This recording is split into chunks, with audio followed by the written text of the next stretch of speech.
नौकरी से कुछ नहीं बदलने वाला है। नौकरी आपके घर की सब्जी बदलेगी। अगर आपको जिंदगी बदलनी है तो बिजनेस की ओर अग्रसर होना पड़ेगा, बिजनेस करना पड़ेगा। नौकरी करने वाला भी नौकरी से एक मुकाम तक ही पहुंचता है, कोई एक जगह तक ही पहुंचता है। समझ गया। लेकिन आप बिजनेस अगर करेंगे तो कहीं भी अपने आप को पहुंचा सकते हैं, उसकी कोई लिमिट नहीं है। तो किस मुकाम पे आने के बाद ऐसा सोचना चाहिए कि अब बस हो गया, अब खुद का चालू करते हैं, ताकि जो भी बंदा वो रिस्क लेने के लिए जाए उसके दिमाग में वो कैलकुलेशन होना चाहिए कि यार ये तो टेकन केयर है, अब मैं रिस्क ले सकता हूँ। तो रिस्क तो देखिए जरूरी है। वो कहते रिस्क हैं है ना, तो इश्क है। रिस्क है तो इश्क है। कि कपड़े का एक ऐसा बिजनेस है हाँ जिस बिजनेस में आप नौकरी में रहते हुए भी रिस्क ले सकते हो। हाँ। कैसे ले सकते हो ये चीज मैं थोड़ी सी बता दूं। बिजनेस देने से पहले टेस्ट करता है आपको कि कितना तुझे देना है, कितनी तेरी पात्रता है, कितनी तेरी औकात है, क्या औकात कितना है? दूं मैं तेरे को। कि मारवाड़ी फैमिली में ऐसा क्या डिस्कशन होता है या उस रोटी में ऐसा क्या जाता है कि वहां पे सक्सेस आता ही आता है। आप ऐसे लोगों के साथ उठिए बैठिए जहां पे आप कुछ सीख सकें।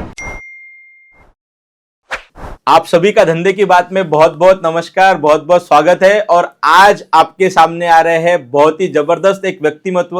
उनका आवाज सुनने के बाद आपके दिल को छू जाएगी आवाज है। और जब वो धंधे की बात करते हैं तो आपके जो मधुर आवाज है वो ज्वालामुखी भी पैदा कर सकती है एक धंधा चालू करने के लिए। तो किस तरीके से आज हम जानेंगे कि एक बंदा जब अपनी शुरुआत करता है और उसके पास पैसा नहीं है तो किस तरीके से खुद एक छोटा सा जॉब लेके शुरू करता है, आगे वाले के धंधे को खुद का धंधा समझ के उसका धंधा बढ़ा के देता है। 20 साल एक ही जगह पे तपश्चर्या करने जैसा खुद का धंधा, दूसरे का धंधा खुद का समझ के आगे बढ़ा के देता है। और फिर जब खुद का धंधा चालू कर देता है तो किस मुकाम तक जाता है वो बात हम लोग उनसे ही सुनेंगे। तो मैं आपको आज रूबरू करके देता हूं अजय जी से, अजय अजमेरा जी से, जो कि फाउंडर है अजमेरा फैशन के। बात करते हैं अजय जी से। अजय जी बहुत बहुत नमस्कार, बहुत बहुत स्वागत है आपका धंधे की बात पे। Thank you sir, thank you Gaurav ji, बहुत बहुत धन्यवाद आपका भी है सर। धंधे की कहीं बात हो, अजमेरा फैशन या अजय अजमेरा वहाँ नहीं हो, ऐसा तो हो नहीं अरे सकता। क्या जब बात है। आपने कनेक्ट किया, बात करी तो बहुत अच्छा लगा मुझे। फिर मैंने सर्च किया कि भाई क्या है धंधे की बात।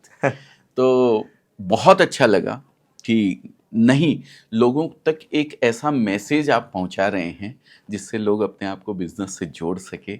और ऐसा मैसेज अगर कहीं जा रहा है और उसमें हम अपना मैसेज नहीं पहुंचाएं तो हमें अपने आप को कमजोरी फील होती है। अरे भाई आज आप आ गए हो। आज आपने उसको हमारी ताकत बना दिया है सर, उसके लिए बहुत बहुत धन्यवाद। एक मैसेज जो लोगों तक हम पहुंचाते रहते हैं हाँ। हमेशा कि नौकरी से कुछ नहीं बदलने वाला है। नौकरी आपके घर की सब्जी बदलेगी। अगर आपको जिंदगी बदलनी है तो बिजनेस की ओर अग्रसर होना पड़ेगा, बिजनेस करना पड़ेगा।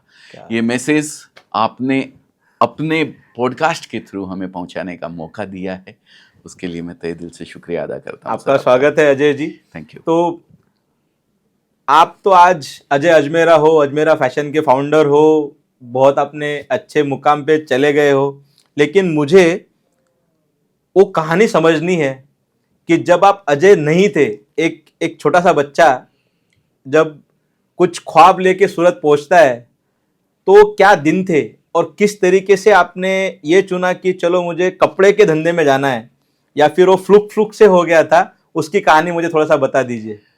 सर पूरा बताऊंगा। मेरे को काम से शुरू से ही लगाव रहा था सर। पापा वो जो बारदान आता है, खाली बोरी जो आती है, उसकी पुरानी बोरी का बिजनेस किया करते थे। तो मुझे ध्यान है मेरी गर्मी की छुट्टियां होती है तो मैं पापा को बोलता था, वो कारीगर रख के उनको सिलाई करवाते थे।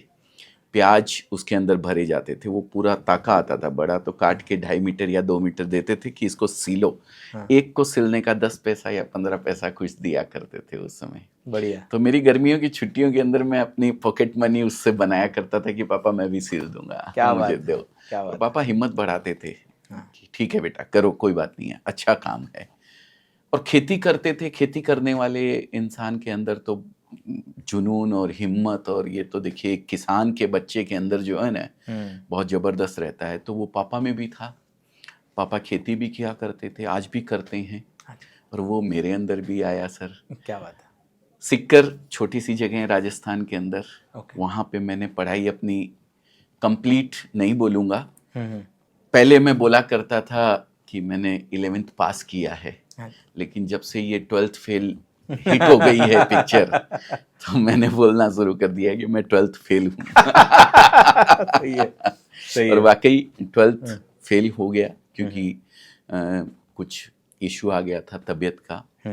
टाइफाइड होता है एक बीमारी, वो मुझे एग्ज़ाम के टाइम पे होती थी, तो मैं वहाँ से छोड़ दी मैंने पढ़ाई अपनी। 12th ऐसे ही रह गया। तो मम्मी पापा ने बोला जब छोड़ दिया है तो फिर अब कुछ काम करो। तो सूरत और गुवाहाटी, एक एक ब्रदर दोनों जगह नौकरी करते थे। अच्छा। तो बोले आपको जहाँ जाके जिसके पास काम करना है, जहाँ नौकरी करनी है कर लो।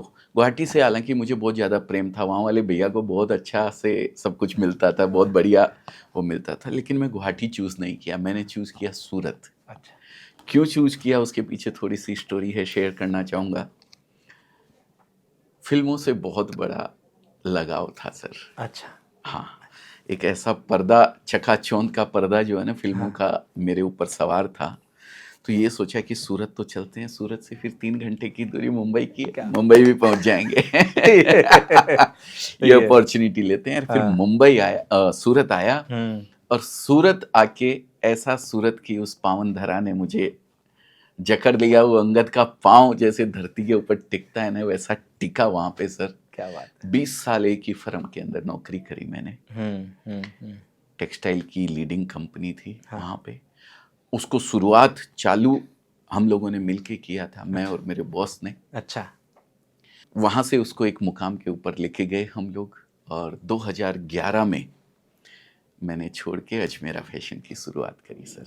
तो आप मुझे थोड़ा सा, मैं पीछे लेके जाऊंगा आपको कहानी में। हाँ। और मुझे ये बताइए, जब आप सूरत पहुंचे, हाँ, तो आप कितने उम्र के थे और आपके माइंड में क्या चल रहा था उस टाइम पे सर? मतलब, और ये सवाल मैं थोड़ा सा और एक्सटेंड करना चाहूंगा जी, कि आपके पिताजी का पहले से एक धंधा था। हाँ। अपने धंधे को बनते बिगड़ते उभरते हुए दिखा था। हाँ।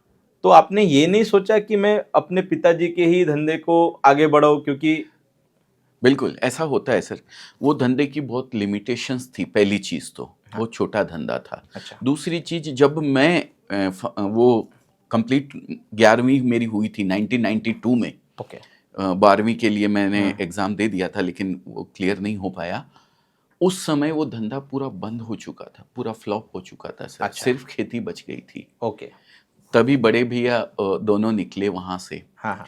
तब मैं उस धंधे का तो फिर नामो निशान ही नहीं रहा, तो फिर सोचा चलो हम भी वही करते हैं जो बड़े भाई लोग करते आए हैं। और मन में थोड़ा सा मुंबई जाने का था। हाँ। तो यहाँ आए, यहाँ नौकरी करी। 1200 रुपये से मेरी नौकरी शुरू हुई थी सर। 6 महीने आते ही शुरू में मैंने दलाली करी थी सर। कच्चा माल मैन्युफैक्चरर को दिलवाया जाता है। कच्चा जो ग्रे होता है उसको बोलते हैं, वो दिलाया जाता है। तो वो मैंने 6 महीने किया था। फिर मैंने नौकरी कर ली उसमें। 1200 रुपये महीना मेरी नौकरी शुरू हुई थी पर मंथ, और फिर ये किया सर। सही है। लेकिन फिल्मों का एक मन के अंदर उस समय जो कहीं था, वो वहीं दब के अभी भी दबा हुआ है कहीं ना कहीं। और आज मुंबई की इस धरा पे आपके सामने बैठा हुआ हूँ, तो कहीं ना कहीं अंदर हिचकोले खा रहा है सर। सही है। नहीं, मेरे ख्याल से तो पहले तो क्या मतलब 70 mm 90 mm में बड़े पर्दे पे तारे चमकते थे। जी। आज आपके जैसे तारे छोटे पर्दे पे चमकते हैं कि मोबाइल में हर जगह पे आप छाए हुए हो। ये किसी हीरो से या किसी फिल्म स्टार से कम तो है नहीं। मतलब आज धंधे की धारा में आप एक बहुत बड़े उभरते सितारे ही हो। वो तो किसी सितारे से कम नहीं है, फिल्मी सितारे से कम नहीं है। थैंक यू सर, ये आपका बड़प्पन है, आप ऐसा कह रहे हैं। बाकी बिजनेस में फिर इतना रम गए ना सर, कि एक खुद को ऐसा लगने लगा यार, जब मैं 20 साल नौकरी करके 1200 रुपए से शुरू करके मैंने नौकरी करी, जब नौकरी की मानसिकता से नहीं करी सर। ये मेरा एक बहुत बड़ी बात रही मेरी। बिल्कुल। मैंने कभी ये नहीं सोचा कि मैं नौकरी कर रहा हूँ, क्या काम है, दिन है कि रात है कि क्या है, कुछ नहीं देखा था। जब मैंने वो नौकरी छोड़ी थी 2 लाख रुपया मेरी मंथली इनकम थी सर। क्या बात है। मुझे कोई छोड़ने की जरूरत नहीं थी, पर एक संदेश लोगों को देना था। हाँ। और 2 लाख रुपया क्या, मेरे बॉस ने मेरे को बोला आप छोड़ो मत, हाँ। आप जो चाहिए जैसा चाहिए वैसा हम करेंगे। बिल्कुल। लेकिन मैं लोगों को एक मैसेज देना चाहता था कि देखिए, नौकरी करने वाला भी नौकरी से एक मुकाम तक ही पहुंचता है, कोई एक जगह तक ही पहुंचता है। समझ गया। लेकिन आप बिजनेस अगर करेंगे तो कहीं भी अपने आप को पहुंचा सकते हैं, उसकी कोई लिमिट नहीं है। स्काई इज द लिमिट कहते हैं ना, बिल्कुल। बिजनेस में ही वो पॉसिबल है। इसलिए ये बिजनेस किया था सर। सबने मुझे बोला, परिवार वालों ने बोला, इतनी अच्छी नौकरी छोड़ के आप बिजनेस करने जा रहे हैं। तो इसमें मेरे 2 सवाल हैं जी। सबसे पहले, बहुत सारे लोग जब खुद नौकरी करने के लिए जाते हैं तो परेशान रहते हैं कि मैं नौकरी क्यों कर रहा हूँ, मतलब उनको उसमें मजा ही नहीं आता। तो एक एम्प्लॉय का माइंडसेट किस तरीके से होना चाहिए ताकि वो ग्रोथ माइंडसेट रहे, वो आगे बढ़ने वाला माइंडसेट रहे। दूसरा, कब नौकरी करना अच्छी बात है क्योंकि आप किसी दूसरे के पैसे पे कुछ रिस्क ले रहे हो, धंधा भी सीख रहे हो, तो किस मुकाम पे आने के बाद ऐसा सोचना चाहिए कि अब बस हो गया, अब खुद का चालू करते हैं। हाँ, देखिए, दोनों ही सवाल का जवाब मैं आपको एक छोटी सी उसमें दूंगा। मेरे पापा कहते हैं, सॉरी अभी भी हैं पापा, पर जिस समय मेरी एज थी उस समय मुझे समझाया करते थे, सिखाया करते थे, तो कहते थे कि बेटा कोई भी धंधा छोटा या बड़ा नहीं होता है। बहुत पहली बढ़िया बात कह दूं, अगर मोची भी बने ना तो भले ही मोची का ही धंधा करना, कोई बात नहीं है, पर तेरे जैसा मोची दूसरा शहर में नहीं होना चाहिए। बहुत बढ़िया। ये चीज पापा ने हमेशा सिखाई। मैंने नौकरी करी तो कभी भी नौकरी की मानसिकता से नहीं करी। ये बात आपको भी बताना चाहता हूँ, आप नौकरी कीजिए, कोई बात नहीं है, पर अपने आप को नौकर मत समझिए कभी भी। किसी भी काम को ऐसा समझ के कीजिए कि ये काम मेरा है, ये फॉर्म मेरी है। और मैंने 20 साल सर यही सोच के नौकरी करी थी, यही समझ के नौकरी करी थी, तभी आज 1200 से 2 लाख पे पहुंच के भी मेरे को ये बोलता है मेरा बॉस की 2 लाख की भी कोई बात नहीं है, तुम जो चाहोगे वो हो जाएगा। करेक्ट। तो वो तभी आ सकता है। पैसा बाई प्रोडक्ट है किसी भी बिजनेस के अंदर। मैं फिर आप लोगों को कहता हूँ, पैसे के पीछे मत भागिए, पैसा अपने आप आ जाएगा। दिल लगा के अगर आप किसी भी काम को करते हैं ना तो उसका रिजल्ट आपको बढ़िया ही मिलने वाला है। परफेक्ट। और आपने दूसरा सवाल मुझसे पूछा कि कब ये सोचना चाहिए कि मैं अब नौकरी अब पॉज छोड़ हो दूं, गया, अब बस हो गया, अब ऊंची छलांग लगाते हैं। जब भी आपका मन करे ना, हाँ, तब आप उस बिजनेस को कर सकते हैं, कभी भी। अच्छा। एक चीज और कहना चाहूंगा, दिल आपका करने लग जाए कि यार मेरे को कुछ बिजनेस करने की अब जरूरत है, या तो फाइनेंशियल स्टेबिलिटी ऐसी आ जाए कि मैं इतनी रिस्क ले सकता हूँ, पहली चीज। और दूसरी चीज, सर मैंने अपने बिजनेस के बारे में, अजमेरा फैशन के बारे में थोड़ा सा मैं इसी में बताना चाहूँगा कि कपड़े का एक ऐसा बिजनेस है जिस बिजनेस में आप नौकरी में रहते हुए भी रिस्क ले सकते हो। कैसे ले सकते हो ये चीज मैं थोड़ी सी बता दूं। ये कपड़े का बिजनेस ऐसा बिजनेस है जो कभी फ्लॉप होने वाला नहीं है, क्योंकि हर हिंदुस्तानी ही नहीं, दुनिया में बैठे हुए हर इंसान को कपड़ा चाहिए सर। एक सेकंड कपड़े के बगैर नहीं रह सकता है। दूसरी चीज, हमारे इस कपड़े के बिजनेस को करने के लिए सबसे बड़ी खूबसूरती, आपका तो एआई का इतना सब जोर चलता है, इसके लिए कहीं ना कहीं आपको सीखना पड़ता है। कॉलेज में, स्कूल में एक डॉक्टर बनना पड़ता है, एक इंजीनियर बनना पड़ता है, तो 3 साल 4 साल का कोर्स होता है। करेक्ट। लेकिन कपड़े के बिजनेस में किसी तरीके की कोई कोर्स में आपको करने की जरूरत नहीं है। आप नहीं पढ़े लिखे हैं तो भी काम चलेगा, खाली आपको पैसा गिनना आना चाहिए। क्या एक बात महिला है तो सब्जी भाजी खरीदती है अगर वो, तो ये बिजनेस कर सकती। बिल्कुल बिल्कुल बिल्कुल। और तीसरी चीज, इस कपड़े की कोई एक्सपायरी नहीं है सर हमारी। ये आज नहीं बिका है ना तो 2 महीने बाद बिक जाएगा, 6 महीने बाद बिक जाएगा, खराब होने वाली चीज नहीं है सर। बिल्कुल। ये 3 चीजें हमारे कपड़े के बिजनेस को इतना स्ट्रॉन्ग बनाती है, जिसकी वजह से आप किसी भी तरीके की फेलियर को आप भूल सकते हैं आराम से, अगर ये बिजनेस करते हैं तो। परफेक्ट। बाकी अगर कोई भी बिजनेस की बात करें, धंधे की बात में हम बैठे हुए हैं, तो रिस्क तो देखिए जरूरी है, वो कहते रिस्क हैं है ना, तो इश्क है। रिस्क है तो इश्क है। तो रिस्क बिजनेस में रहता है थोड़ा, लेकिन रिस्क लेना चाहिए। आप एक कैलकुलेटिव रिस्क जब भी ले सकते हैं। आप नौकरी कर रहे हैं, आपका परिवार आपके ऊपर डिपेंड है, तो एक कैलकुलेटिव रिस्क लीजिए।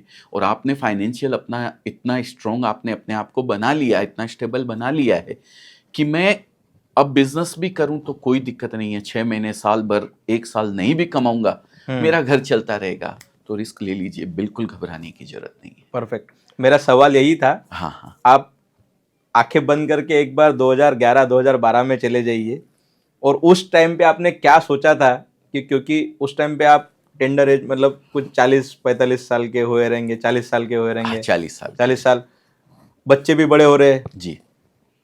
आपकी जिम्मेदारी भी बढ़ रही है, हम्म। और उस जिम्मेदारी के बीच में आप उठ के बोल रहे हो, आप बाजीराव बन रहे हो और बोल रहे हो कि अब मैं खुद का धंधा चालू करूंगा और दुनिया को दिखाऊंगा कि धंधा कैसे किया जाता है। जिस समय शायद लोग रिटायरमेंट की सोच रहे होते हैं, उस समय एक रिटायरमेंट नहीं भी सोच रहे हो, तो वो एक एज ऐसी होती है जहां पे आप अपना एक प्लेटफॉर्म बिछा चुके होते हो। हाँ। वहां पे आपको अब उसके आपको ऊपर रिस्क गाड़ी नहीं दौड़ानी चाहिए। है, रिस्क नहीं चाहिए। अब आपको रिस्क नहीं चाहिए। हाँ। तब आप 2 तलवार निकाल के बोल रहे हो कि चलो आ आज जा मैं अब मैदान धंधा में। चालू करूंगा।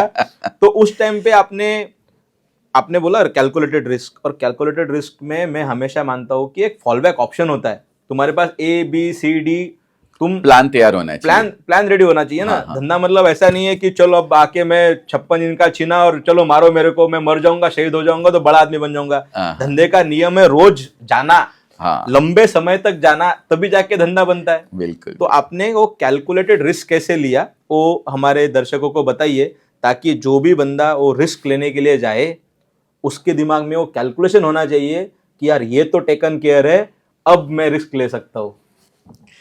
सर, एक तो सबसे बड़ी चीज एक मैं आपको ये बताऊंगा। हाँ। ये मानसिकता है, 40 की एज में एक प्लेटफॉर्म तैयार हो जाना चाहिए। हाँ। 50 तक वानप्रस्थ की तरफ मुंह कर लेना चाहिए। हाँ।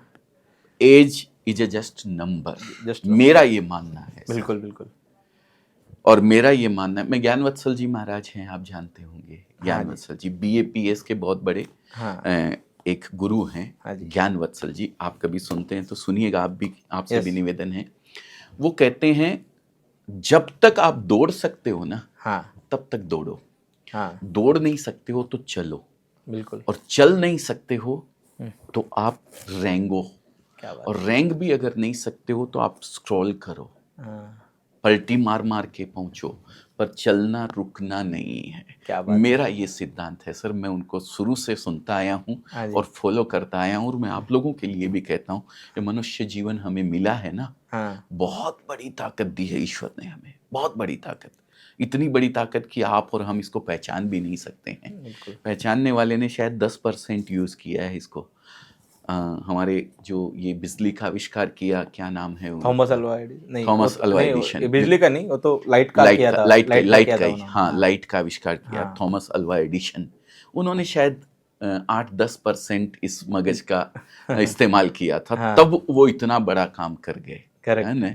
तो अपने को तो इतनी शक्तियां मिली है, अगर इसको यूज करें ना तो कुछ भी कर सकते हैं, कुछ भी। कोई नंबर, कोई एज कुछ मायने नहीं रखती है इसकी। तो मैं आपसे भी यही कहना चाहता हूँ, एज इज जस्ट नंबर। आप कभी भी किसी भी तरीके से आप ये बिजनेस कर सकते हैं। 40 की एज में जब मेरी 2 लाख रुपए सैलरी थी, तो मैंने एक कैलकुलेटिव रिस्क ये ली थी। मुझे किसी का ऑफर मिला कि आप आइए, अपन मिल के, मेरे पास इतना पैसा नहीं था, बोला आप आइए, हम मिलके इस बिजनेस को बड़ा करते हैं। अच्छी कंपनी में था तो लोगों को ऐसा लगने लग गया हमारी कंपनी को भी ले जाएगा कहीं पे, है ना। तो आइए साथ में मिलके इस बिजनेस को कर। वो हमारे साथ पार्टनरशिप में जुड़े और हम इस बिजनेस को धीरे धीरे बढ़ाते गए। लेकिन बिजनेस तो बिजनेस है, ठीक है। मैं मैन्युफैक्चरिंग में हूँ तो मैं अपने ही बिजनेस की आपको बताता हूँ। एक समय ऐसा आ गया था सर, डाउनफॉल पूरा। बिजनेस को चढ़ावा तो चाहिए। तुम बिजनेस करने के लिए जाओगे तो बिजनेस तुम्हें टेस्ट करेगा, तुम्हारी औकात नापेगा ही नापेगा। और अगर तुमने उस बिजनेस के धंधे के टेस्ट में अगर तुमने पार कर लिया ना, फिर साला मुड़ के देखने के लिए तुम्हें फुर्सत नहीं मिलेगी। वही मैंने किया सर। वो मेरे पार्टनर छोड़ के भाग गए। हम नहीं कर सकते हैं, हम्म, अब हम नहीं रहेंगे भाई, नुकसान लगने लगा तो बोले अब नहीं जमेगा। अब नहीं जमेगा, हम्म, मेरा पैसा मेरे को वापस दे दो। हम्म, पार्टनर का पैसा निकाल के देने का, धंधे में जो लॉस हुआ है वो लॉस भरपाई करने का, माल बना पड़ा है उसको बेचने का, व्यापारी नया बुलाने का, सारी चीजें एक तरफ से आ गई। लेकिन बस वही बात जो आपने कही, यही टेस्ट है धंधे वाले की। टेस्ट है ये धंधे वाले का। घबराया नहीं सर, हम्म। अपनी बीवी के गहने बेच दिए, अरे बाप। अपना घर गिरवी रख दिया, हम्म, अपनी गाड़ी घर सब गिरवी रख दिया सर, हम्म, लेकिन घबराया नहीं। उस मुकाम पे अपने आप को रोक के रखा। गिरना बुरी बात नहीं है, गिरता है आदमी, जुआ थोड़ी खेला है। करेक्ट, जुआ तो नहीं मैंने खेला। धंधा किया, बिजनेस किया है ना, बिजनेस में नफा नुकसान होते रहता है, कोई बात नहीं है, लेकिन अपने आप को गिरने नहीं दिया, गिरा नहीं रहा, गिरा लेकिन गिरने नहीं दिया, बिल्कुल। वापस खड़ा हुआ सर वहीं से।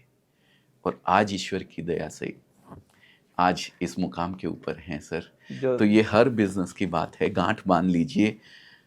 जो सर ने कहा है हमारे गौरव भाई ने, जिंदगी देती नहीं है, जिंदगी लौटाती है। ये सेम चीज बिजनेस के साथ है। बिजनेस देने से पहले टेस्ट करता है आपको कि कितना तुझे देना है, कितनी तेरी पात्रता है, कितनी तेरी औकात है, क्या औकात कितना है? दूं मैं तेरे को, कितना दूं? तो वो टेस्ट करेगा। उस कितने में आप पास होते हो, कितने मार्क्स लाते हो, उसी हिसाब से आपको भर भर के देता है। मेरे को दिया है ईश्वर ने, ऊपर वाले ने। Yes, yes. अब हम लोग मतलब जब धंधे की बात आती है तो मारवाड़ी का एक बहुत बड़ा एक कम्युनिटी है भारत में, और ये देखा जाता है कि एक 4-5 ही 6-7 ऐसे जिले हैं राजस्थान में से जहाँ से बहुत सारे अच्छे अच्छे बिजनेसमैन निकले हैं, और आप भी उसी मिट्टी और पानी से आप आए हो। तो आपको क्या लगता है मारवाड़ी होने का कितना योगदान रहा है आपके सक्सेस में? सर ऐसा तो नहीं है कि मारवाड़ी ही बिजनेस कर सकता है, खाली एक थोड़ी सी मानसिकता है। हाँ, मारवाड़ी होने का एक मन में विश्वास आ जाता है कि यार मैं मारवाड़ी हूं, मैं तो कर ही सकता हूँ, कोई कर सके या ना कर सके, बस ट्रस्ट आ जाता है। लेकिन वो विश्वास अगर किसी में भी हो, चाहे वो सिंधी हो, चाहे किसी भी कम्युनिटी से हो, इंसान होना जरूरी है बस। तो वो विश्वास अगर आपने जगा लिया है तो आप कोई भी बिजनेस कर सकते हैं, कहीं भी कर सकते हैं, किसी भी, बस आपका मन लगना चाहिए। धंधा तो कोई भी कर सकता है 100%। जिस बंदे में वो दम है कि खुद की पात्रता नाप सके, खुद की औकात नाप सके, वो तो धंधा कर ही सकता है, उसमें कोई दो राय नहीं है। बिल्कुल। लेकिन इसी को थोड़ा डबल डाउन करना चाहता हूँ कि मारवाड़ी फैमिली में ऐसा क्या डिस्कशन होता है, या उस रोटी में ऐसा क्या जाता है कि वहां पे सक्सेस आता ही आता है। तो आप ऐसे एक दो चीजें अगर मुझे बता सको कि जो एक फैमिली की कुछ पूंजी रही हो, जैसे आपके पिताजी भी खुद धंधा करते थे, शायद उनके भी पहले कुछ करते रहेंगे, तो खाने के टाइम पे क्या डिस्कशन होता था, ताकि वो डिस्कशन आज भी तुम्हारे साथ चल रहा है? क्योंकि छोटे बच्चे के दिमाग पे जो जाता है वो तो जिंदगी भर के लिए रहने वाला है, वो जिंदगी भर के लिए रहने वाला है। तो ऐसे 2-3 मुझे ऐसे किस्से अगर आप बता सकते हो जो आपके लाइफ में लॉन्ग टर्म के लिए, आपने तो एक बता ही दिया कि पिताजी ने बोला हुआ है कि धंधा करते रहना है, छोटा भी धंधा करो तो इतने अच्छे से करो कि उसमें बेस्ट बन जाओ, नंबर 1 बन जाओ। yes. तो ऐसे 2-3 मुझे आपको ऐसे लगता है कि जो यूनिक है मारवाड़ी फैमिली में, ताकि जो 700-800 साल की जो धरोहर है वो पूरे भारत में जा सके, ये मेरा प्रयास है। सर देखिए, ये धंधे की बात चैनल में हम लोग बात तो करने बैठे हैं धंधे की, लेकिन धंधे से जुड़ी हुई कुछ ऐसी चीजें भी बताऊंगा जो मेरी जिंदगी में मेरे साथ हुई है, और वो कहीं ना कहीं जुड़ती है आपकी जिंदगी से। बिल्कुल। घर पे रेडियो आया था सर। हाँ जी। इतना बड़ा पापा रेडियो लेके आए थे। हाँ। और अब उस रेडियो के अंदर जो एक स्केल आती थी, ध्यान है आपको? हाँ, 30 साल पहले, 35-40 साल पहले की बात घुमाते थे, गोल गोल घुमाते थे, तो वो चलता था, अलग अलग स्टेशन पकड़ता था। तो मेरा दिमाग कीड़ा जो मारवाड़ी वाला है, मैं ये सोचता था ये यहाँ आते हैं तो किशोर कुमार बजता है, यहाँ पहुंचते हैं तो फिर अमिताभ बच्चन आ जाता है, यहाँ पहुंचते तो ये अंदर कौन कौन बैठा हुआ है, कितने लोग हैं इसके। मैंने भाई साहब उस रेडियो को तोड़ दिया। वो स्केल पे जो नंबर्स लिखे हुए थे उसको देखने के लिए कि रेडियो को तोड़ दिया मैंने, अंदर क्या है, अंदर क्या है। तो मेरे बड़े भाई ने आके एक चाटा मेरे को दिमाग से लगाया, भी नया रेडियो लाए और तूने ये कर दिया। पापा दोनों को बुलाए और बोले कुछ पाने के लिए कुछ खोना पड़ता है। क्या बात है।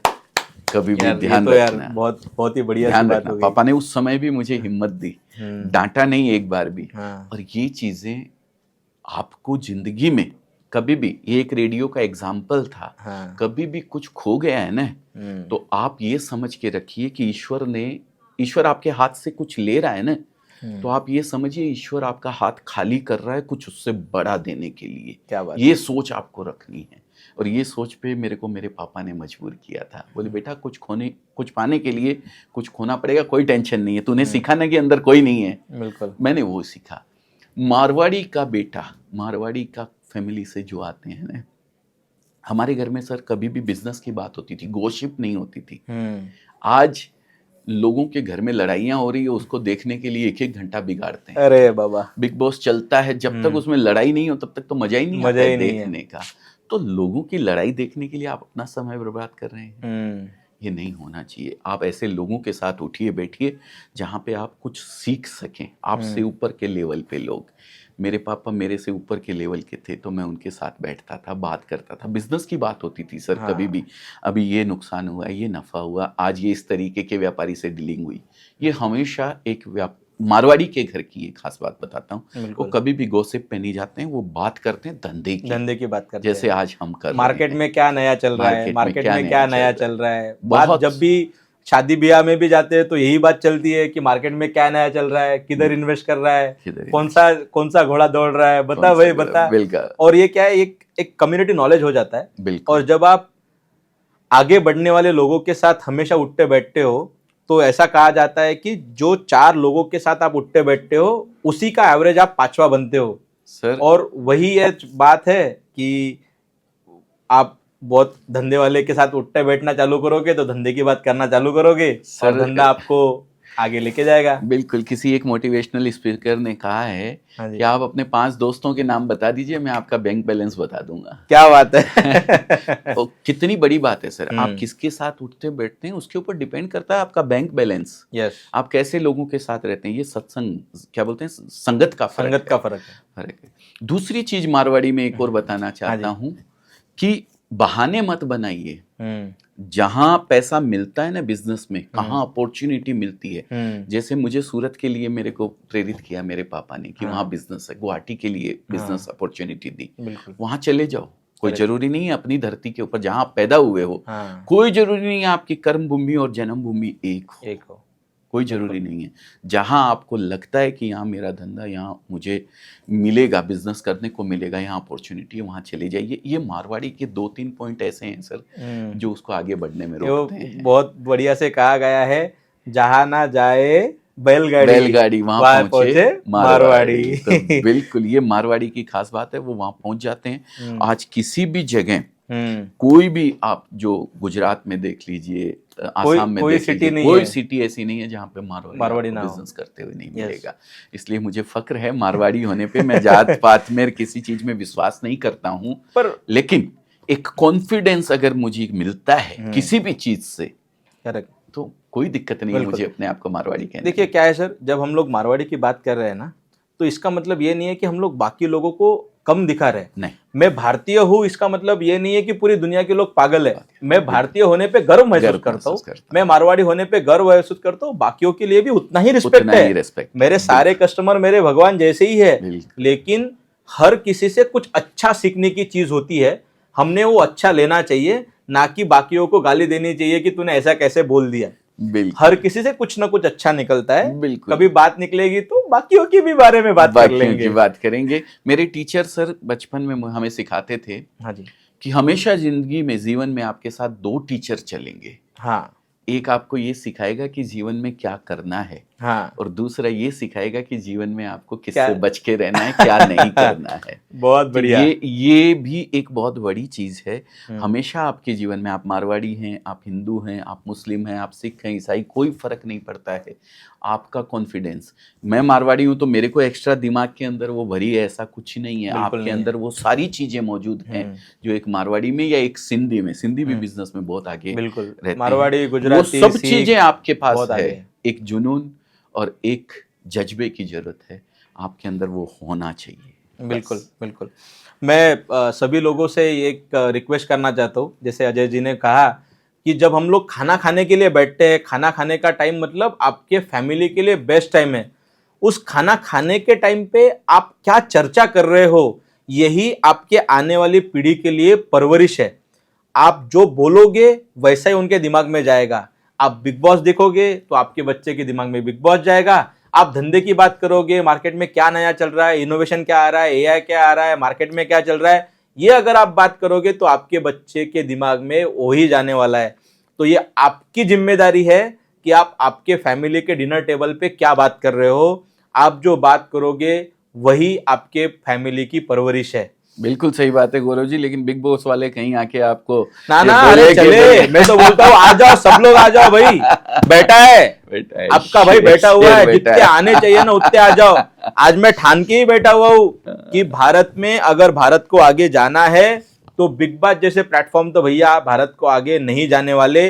वहां पे जो 15-20 लोग और उसके साथ में जो भी छोटी मोटी टीम उनकी काम कर रही है, उनके तो पेट भर जाएंगे। हाँ। लेकिन तुम्हारे दिमाग में जो गंदगी डाल रहे हैं ना, मैं गंदगी बोलूंगा, कोई दूसरा वर्ड नहीं है मेरे पास, जो गंदगी डाल रहे हैं ना लोग, चाहे जो बोले कि हमको ये सीखने को मिलता है, वो सीखने को मिलता है, आपका आपके पास रखो। मैं मेरा खुद का बता रहा हूं, धंधे के लिए तो मेरे को 1 रुपए का भी नॉलेज वहां से नहीं मिलता है। तो मैं सोचता हूँ कि धंधे की बात होनी चाहिए।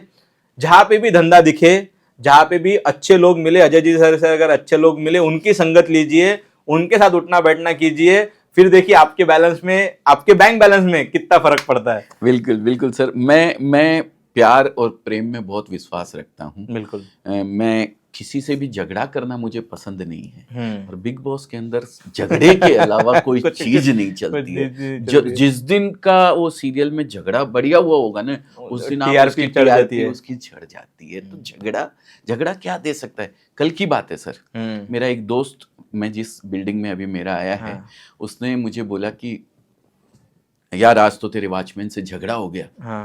मैंने कहा अरे यार झगड़ा क्यों किया भाई, झगड़ा तो नहीं करना चाहिए था, प्रेम से काम पटा लेता यार। बिल्कुल। बोला 20 रुपए मांग रहा था यार पार्किंग के। हाँ। तो मैंने कहा 20 रुपए में अगर प्रेम मिल रहा था तो बहुत सस्ता मिल रहा था यार, तेरे को दे देना चाहिए था, मैं तो 100 भी खर्च कर देता यार। 20 रुपए में प्रेम मिल रहा है तो झगड़ा नहीं करना चाहिए। प्रेम पहले खरीद लो अगर खरीद सकते हो तो। प्रेम ईश्वर की दी हुई सबसे बड़ी सौगात है जो इंसान कर सकता है, बिल्कुल। और इंसान करता है। तो झगड़े में किसी भी तरीके में मत पड़िए। बिग बॉस आपको झगड़ा करना सिखाएगा, हम आपको प्रेम करना सिखाते हैं, प्रेम से धंधा करना सिखाते हैं। बिल्कुल 100%। अच्छा जी, 2 चीजें मैं यहाँ पे बोलना चाहूंगा। एक कि हम लोग तो सभी, हमारे जितनी भी फैमिली है, बहुत बड़ी फैमिली हो गई है, अभी धंधे की बात की, सबको यही बोलते हैं, आपके पास 100 अतरंगी कस्टमर आते हैं काउंटर पे, और कोई कस्टमर को चांद चाहिए, कोई कस्टमर को सूरज चाहिए, और कोई कस्टमर को आपका माल चाहिए। जिसको माल चाहिए, माल तो दे ही रहे हो, अच्छा ही माल दे रहे हो, लेकिन जिसको सूरज और चांद चाहिए उसको तो नहीं ला के दे सकते, वो आके गाली देगा। आपके दिमाग में ये चलना चाहिए उस टाइम पे कि आगे वाले बंदे ने अगर मेरे को गाली दी है तो गाली मुझे नहीं दी है, वो अपने लाइफ का फ्रस्ट्रेशन यहाँ पे निकाल रहा है। दूसरा बात जो सबसे इंपॉर्टेंट है, धंधे में अपने को लेना है तो देने के लिए गाली तो दे के गया है, बिल्कुल, कुछ लेके तो नहीं गया। तो शांत बैठो, गाली ले लो, उसको जाने दो, और जो अच्छा नया कस्टमर आ रहा है उस पर फोकस करो और धंधा बढ़ाओ। और अगर उसको भी आप फुलफिल कर सकते हो तो करने की कोशिश करो। 100% करनी ही चाहिए। बिल्कुल। निंदक नियरे राखी आंगन कुटी सवाए, बिल्कुल। बिन साबुन पानी बिना निर्मल करे सुहाए। कितनी बड़ी बात कह के गए हैं बड़े बुजुर्ग हमारे। कौन, कबीर जी ने या किसने किया है मुझे ध्यान नहीं है, कमेंट में आप जरूर लिख के बता दीजिएगा किसने लिखा है, रहीम जी ने या कबीर जी ने। सर एक बिजनेसमैन आपको, एक ग्राहक आपको संकेत देता है बिल्कुल कि आपको अब अपने धंधे को मोल्ड करने की जरूरत है, बढ़ाने की जरूरत है, या कुछ करने की जरूरत है। बिल्कुल बिल्कुल। धंधा 4 दिशाओं में बढ़ सकता है सर। मैं धंधे से जुड़ा हुआ हूँ इसलिए धंधे की बात कर रहा हूँ, बिजनेस की बात कर रहा हूँ। आप अगर एक मैन्युफैक्चरर हैं तो आप आगे रिटेल बिजनेस कर सकते हैं, रिटेल चेन आपकी खोल सकते हैं, तो धंधा बढ़ेगा आगे की ओर, फॉरवर्ड इंटीग्रेशन। आप अगर होलसेलर हैं तो आप पीछे बढ़ा सकते हैं अपने बिजनेस को मैन्युफैक्चरिंग लाइन के अंदर। बिल्कुल ठीक है। बैकवर्ड इंटीग्रेशन, बैकवर्ड इंटीग्रेशन, मेरे को शब्दों का थोड़ा कम नॉलेज है, लेकिन ये दो तरीके से बिजनेस बढ़ गया। अब रहा सवाल दो दाएं बाएं। हाँ दोनों दाएं बाएं, जैसा कि सर ने कहा ना कि चांद लाके दो, तारे लाके दो, आपके पास दो आइटम और आ गए हैं सर। एक साइड चांद रखिए, एक साइड तारे रखिए, ये भी बिकने लगेंगे। तो चीजें बहुत है सर। हमने कपड़े के बिजनेस में अपने में यही किया सर। हाँ जी। मैं सिर्फ और सिर्फ साड़ी बनाता था सर। हाँ। लेकिन साड़ी के साथ साथ हमने कुर्ती भी मैन्युफैक्चरिंग चालू करी, फिर हमने सूट मैन्युफैक्चरिंग चालू किया, फिर हमने लेगिंग्स मैन्युफैक्चरिंग चालू किया, sari, kurti, suit, dress material, everything. अब हम सूरत के अंदर ग्रे कच्चा माल लेते थे और कपड़ा बनवाते थे। बिल्कुल ठीक है। हमने पीछे जो वो ग्रे कच्चा माल जो हम लेते थे उसको प्रिंट करवाने के लिए हमें जॉब करवाना पड़ता था। जॉब वर्क जिसको बोलते हैं, प्रिंट करवाते हैं। हमने खुद पीछे मशीन लगा ली। क्या बात है। हमने खुद डिजिटल प्रिंट लगाया, उसके ऊपर हम स्वयं प्रिंट करने लगे, तो धंधा पीछे बढ़ गया। बिल्कुल। उसके बाद आगे की बात आती है। हाँ। तो आगे में हमने, अब मैं एक व्यापारी को कपड़ा बेचता हूँ, व्यापारी जाके कंज्यूमर को बेचता है। बिल्कुल। एक चेन होती है पूरी की पूरी, wholesaler, dealer, retailer, semi wholesaler, फिर रिटेलर, फिर कंज्यूमर। बिल्कुल। अब हमें लगा कंज्यूमर बहुत बड़ा मार्केट है। हाँ। तो हम अपने आप को कंज्यूमर पे लेके आए। कैसे?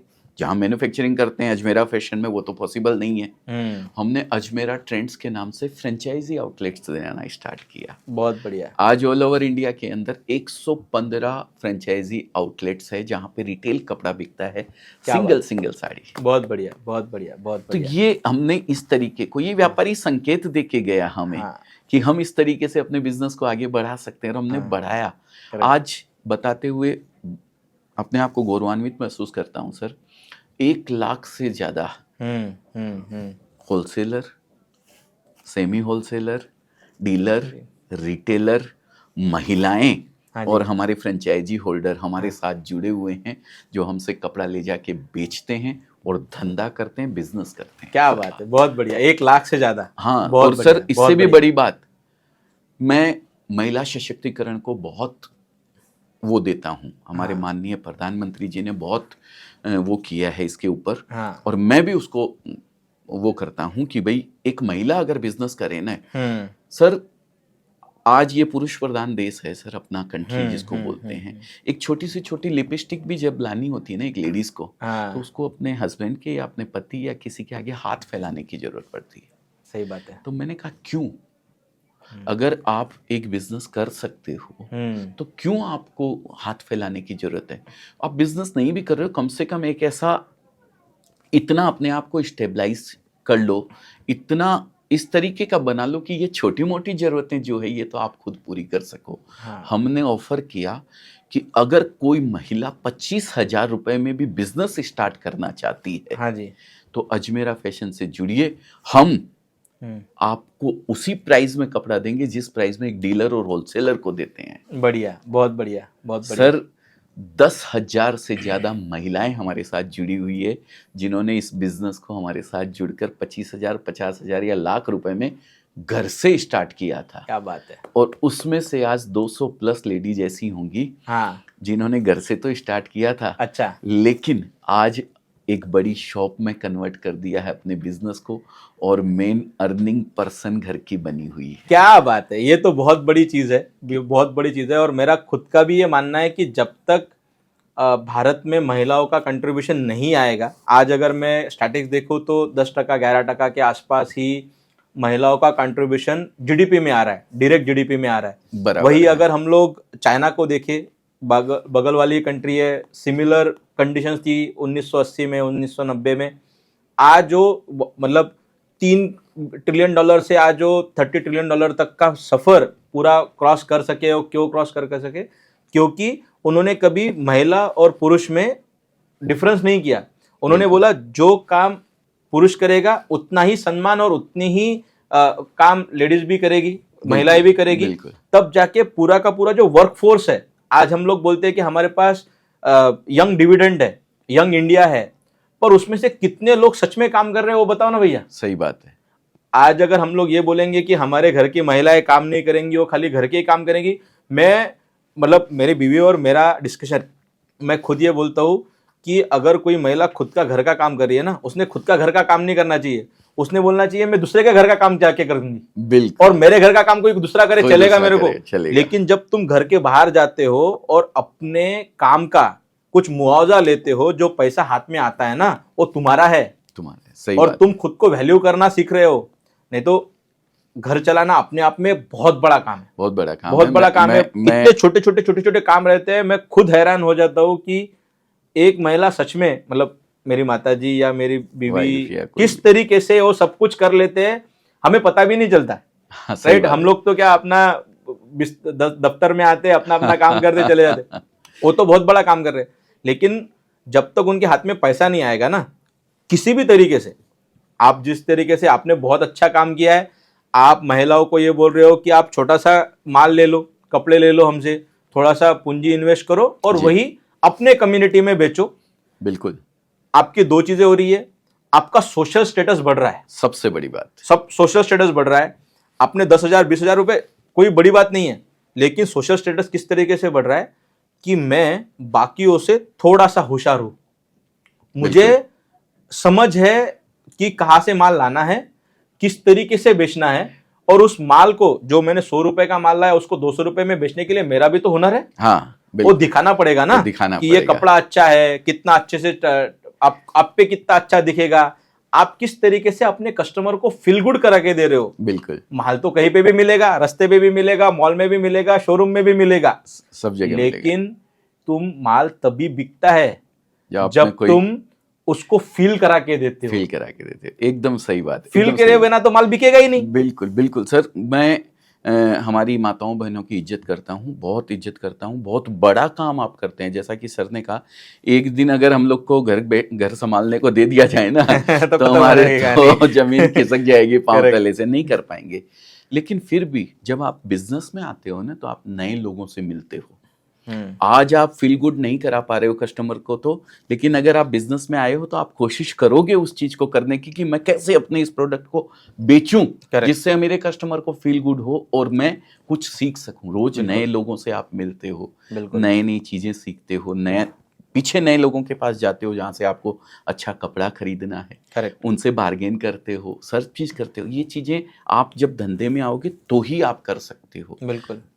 भैया ने बोला कि भाई आप अगर वो रोटी भाजी सब्जी भी बना रहे हो ना, तो आप मैं दूसरे की जाके बनाओ, अपने वाली मत बनाओ। तो दूसरे की बनाने का मतलब यही है कि बाहर निकलो अपने सेफ जोन को छोड़ के, वहां पे आपको कुछ ना कुछ सीखने को मिलेगा, नए लोगों से आप नया कॉन्फिडेंस आएगा आपको, और भारत, मतलब जब आप काम करते हो ना, तो आप सिग्नल दे रहे हो अपने परिवार को भी कि देखो किस तरीके से मेहनत की जाती है, किस तरीके से पैसा कमाया जाता है, और किस तरीके के खुद का एक व्यक्तित्व सामने लाया जाता है। बिल्कुल, वो ज्यादा इंपॉर्टेंट रखता है कि आप कितने पैसे कमा रहे हो। मैं बोलता हूँ 1 रुपया कमाओ, कोई दिक्कत नहीं है, लेकिन आपका व्यक्तित्व घटना चाहिए, ताकि मेरे आने वाली पीढ़ी उस व्यक्तित्व को देख के इंस्पायर हो, बोले कि मैं मेरे माँ जैसा काम करना चाहता हूँ, मैं मेरे पिताजी जैसा काम करना चाहता हूँ, और खुद का व्यक्तित्व बढ़ाना चाहता हूँ। बिल्कुल सर, आने वाली पीढ़ी को आप एक वो देखे जा रहे हो, कुछ न कुछ शिक्षा कि नहीं, मेरे मम्मी पापा काम में लगे रहते हैं पूरे दिन, बिल्कुल, तो मुझे भी लगे रहना है, लगे रहना है। किसी ने मेरे ही एक अच्छे फाइनेंशियल स्टेबल दोस्त ने मेरे से पूछा, हाँ जी, कि यार मैं तो सेट हूँ बिल्कुल एकदम, हाँ, अब मुझे कुछ करने की जरूरत नहीं है, हाँ, तो तू अब मुझे क्या करना चाहिए। हाँ, मैंने कहा तू 100 करोड़ का मालिक है, हाँ, ठीक है, तो अब तुझे 1000 करोड़ का टारगेट बनाना चाहिए। अरे बोले मुझे जरूरत नहीं है, मैं सब सेट है मेरा, लेकिन मेरे को अब काम करने की जरूरत नहीं है, पैसा नहीं चाहिए। मैंने कहा फिर भी तेरे को 1000 करोड़ का बनाना चाहिए। बोले यार तू बड़ा अजीब आदमी है, मैं कह रहा हूं मेरे को पैसे की जरूरत नहीं है। तो मैंने उसको बोला तुझे पैसे की जरूरत नहीं है, लेकिन तू 100 करोड़ से 1000 करोड़ पे पहुंचने के बीच का जो सफर तू तय करेगा ना, हाँ जी, उस चीज में जो चीजें लोगों से मिलेगा, जो चीजें सीखेगा ना, हाँ, वो तेरे व्यक्तित्व को निखार के बाहर लाएंगी। क्या बात है। तो ये काम कर, बैठ के अपने आप को जाम मत कर, बिल्कुल, है ना, कुछ नया सीखने का प्रयास कर, और वो नया जब नया टारगेट बनाएगा तभी कर पाएगा, नहीं तो नहीं कर पाएगा। सही है सर, आपके स्टोरी पे फिर से आते हैं। जी, बहुत जी, अच्छी बात हो गई अपनी, और बातें आगे बढ़ गई। बिल्कुल, मुझे ये समझना है, हम लोग, आप अभी 40 साल की उम्र में हो और 50 आपने 50 नहीं सॉरी 50 उस टाइम पे 2012 में 2012 में जी। आप 40 साल की उम्र में हो और आपने दोनों तलवार निकाल ली हाँ हाँ और आप लहूलुहान भी हो गए, अपने पार्टनर ने और धंधे ने आपकी आपकी औकात भी नाप दी। नाम दी। अब ऐसा क्या हुआ, आपने मार्केट में ऐसा क्या गैप देखा, ताकि क्योंकि मार्केट में बाकी भी तो सारे लोग हैं, बिल्कुल। धंधा सेम ही है, बिल्कुल। वो जो कपड़ा आप बना रहे हो सिमिलर कपड़ा बाकी भी लोग बना रहे हैं, लेकिन फर्क इससे बनता है कि आप किस तरीके से लोगों को फील गुड करा के दे रहे हो, किस तरीके से व्यवहार कर रहे हो, तभी आपका काम बनता है। बिल्कुल। ऐसा क्या मोमेंट बना, एक ऐसा चीज बताइए जिससे कि आपको लगा कि अब मेरा धंधा स्टेबल हो गया है, अब हमने मार्केट में वो गैप ढूंढ ली है जो कि बाकी लोग नहीं ढूंढ पाए। सर 20 साल मैंने नौकरी करी। हाँ तो सूरत के अंदर क्या सिस्टम है सर, एक रिटेलर हाँ जी। या फिर रिटेलर के अलावा बोलूं कोई नया बिजनेस करने के लिए आता है और बोलता है मेरे को थोड़ा माल चाहिए, तो उसको कपड़ा नहीं दिया जाता है सर। बिल्कुल। बल्क कपड़ा बेचा जाता है सिर्फ होलसेलर को या किसी डीलर को। ये पूरे सूरत की एक वो है, मतलब धंधा सेट सिस्टम बना के रखा हुआ है कि मेरे सामने कोई आएगा तो कोई 5 लाख का माल ले तो खड़ा रहे। क्वांटिटी माल 5 लाख का और बल्क क्वांटिटी एक डिजाइन का पार्सल टू पार्सल लेगा तो मैं दूंगा, नहीं तो नहीं दूंगा। बिल्कुल, मतलब ये सारा पूरा का सारा ऐसा ही सिस्टम था। मैंने 20 साल जहाँ नौकरी करी थी हाँ जी, वहां भी यही सिस्टम था। बिल्कुल। तो रोज हमारे पास कहीं ना कहीं से कोई एक ऐसा कस्टमर आता था जो बोलता था या तो कि मैं रिटेलर हूँ, मेरे को थोड़ा थोड़ा माल चाहिए, ज्यादा नहीं चाहिए, मेरे को आप दे सकते हो, अगर मना कर दिया जाता था। या फिर कोई महिला आती थी और वो बोलती थी कि मेरे को अभी नया शुरू करना है घर से, अभी मेरे पास 50,000 रुपए ही हैं, हाँ जी, क्या आप मुझे माल दोगे? मना कर दिया जाता था क्योंकि हमारी भी कंपनी का वही सिस्टम था और ये सब करते थे। इस गैप को मैंने ढूंढा सर। मैंने कहा पूरी दुनिया होलसेलर को माल देती है, डीलर को माल देती है, लेकिन एक रिटेलर जो आता है या एक नया बिजनेस करने वाला जो आता है उसको कपड़ा कोई नहीं देता है। तब मैंने ये तकलीफ, ये विडंबना देखी कि इतने लोग बिजनेस से अपने आप को जोड़ सकते हैं लेकिन जोड़ नहीं पा रहे हैं। तो मैंने अजमेरा फैशन ये शुरुआत करी थी और यही एक ऐसा पॉइंट था जहां पे मैंने अपने आप को स्ट्रॉन्ग बनाया। मैंने रिटेलर से डायरेक्ट टच किया, ओके, ऑल ओवर इंडिया की ही नहीं 32+ कंट्रीज के अंदर अपनी बात को, अपने मैसेज को लोगों तक पहुंचाया कि एक अजमेरा फैशन सूरत के अंदर ऐसा है जो अगर कोई मेरे डीलर के बगल से कोई लेडीज आके मुझे बोलती है कि मुझे 25,000 रुपए में मेरे घर से बिजनेस स्टार्ट करना है, तो मैं उसको सेम प्राइस के अंदर कपड़ा दूंगा जिस प्राइस में 1 करोड़ का सामान बेचने वाले डीलर को देता हूँ। सही है। ये मैसेज मैंने लोगों तक पहुंचाना शुरू किया सर। परफेक्ट। तब जाके ये गैप जो था, उस गैप को हम फुलफिल अभी भी नहीं कर पाए हैं, पूरा फुलफिल।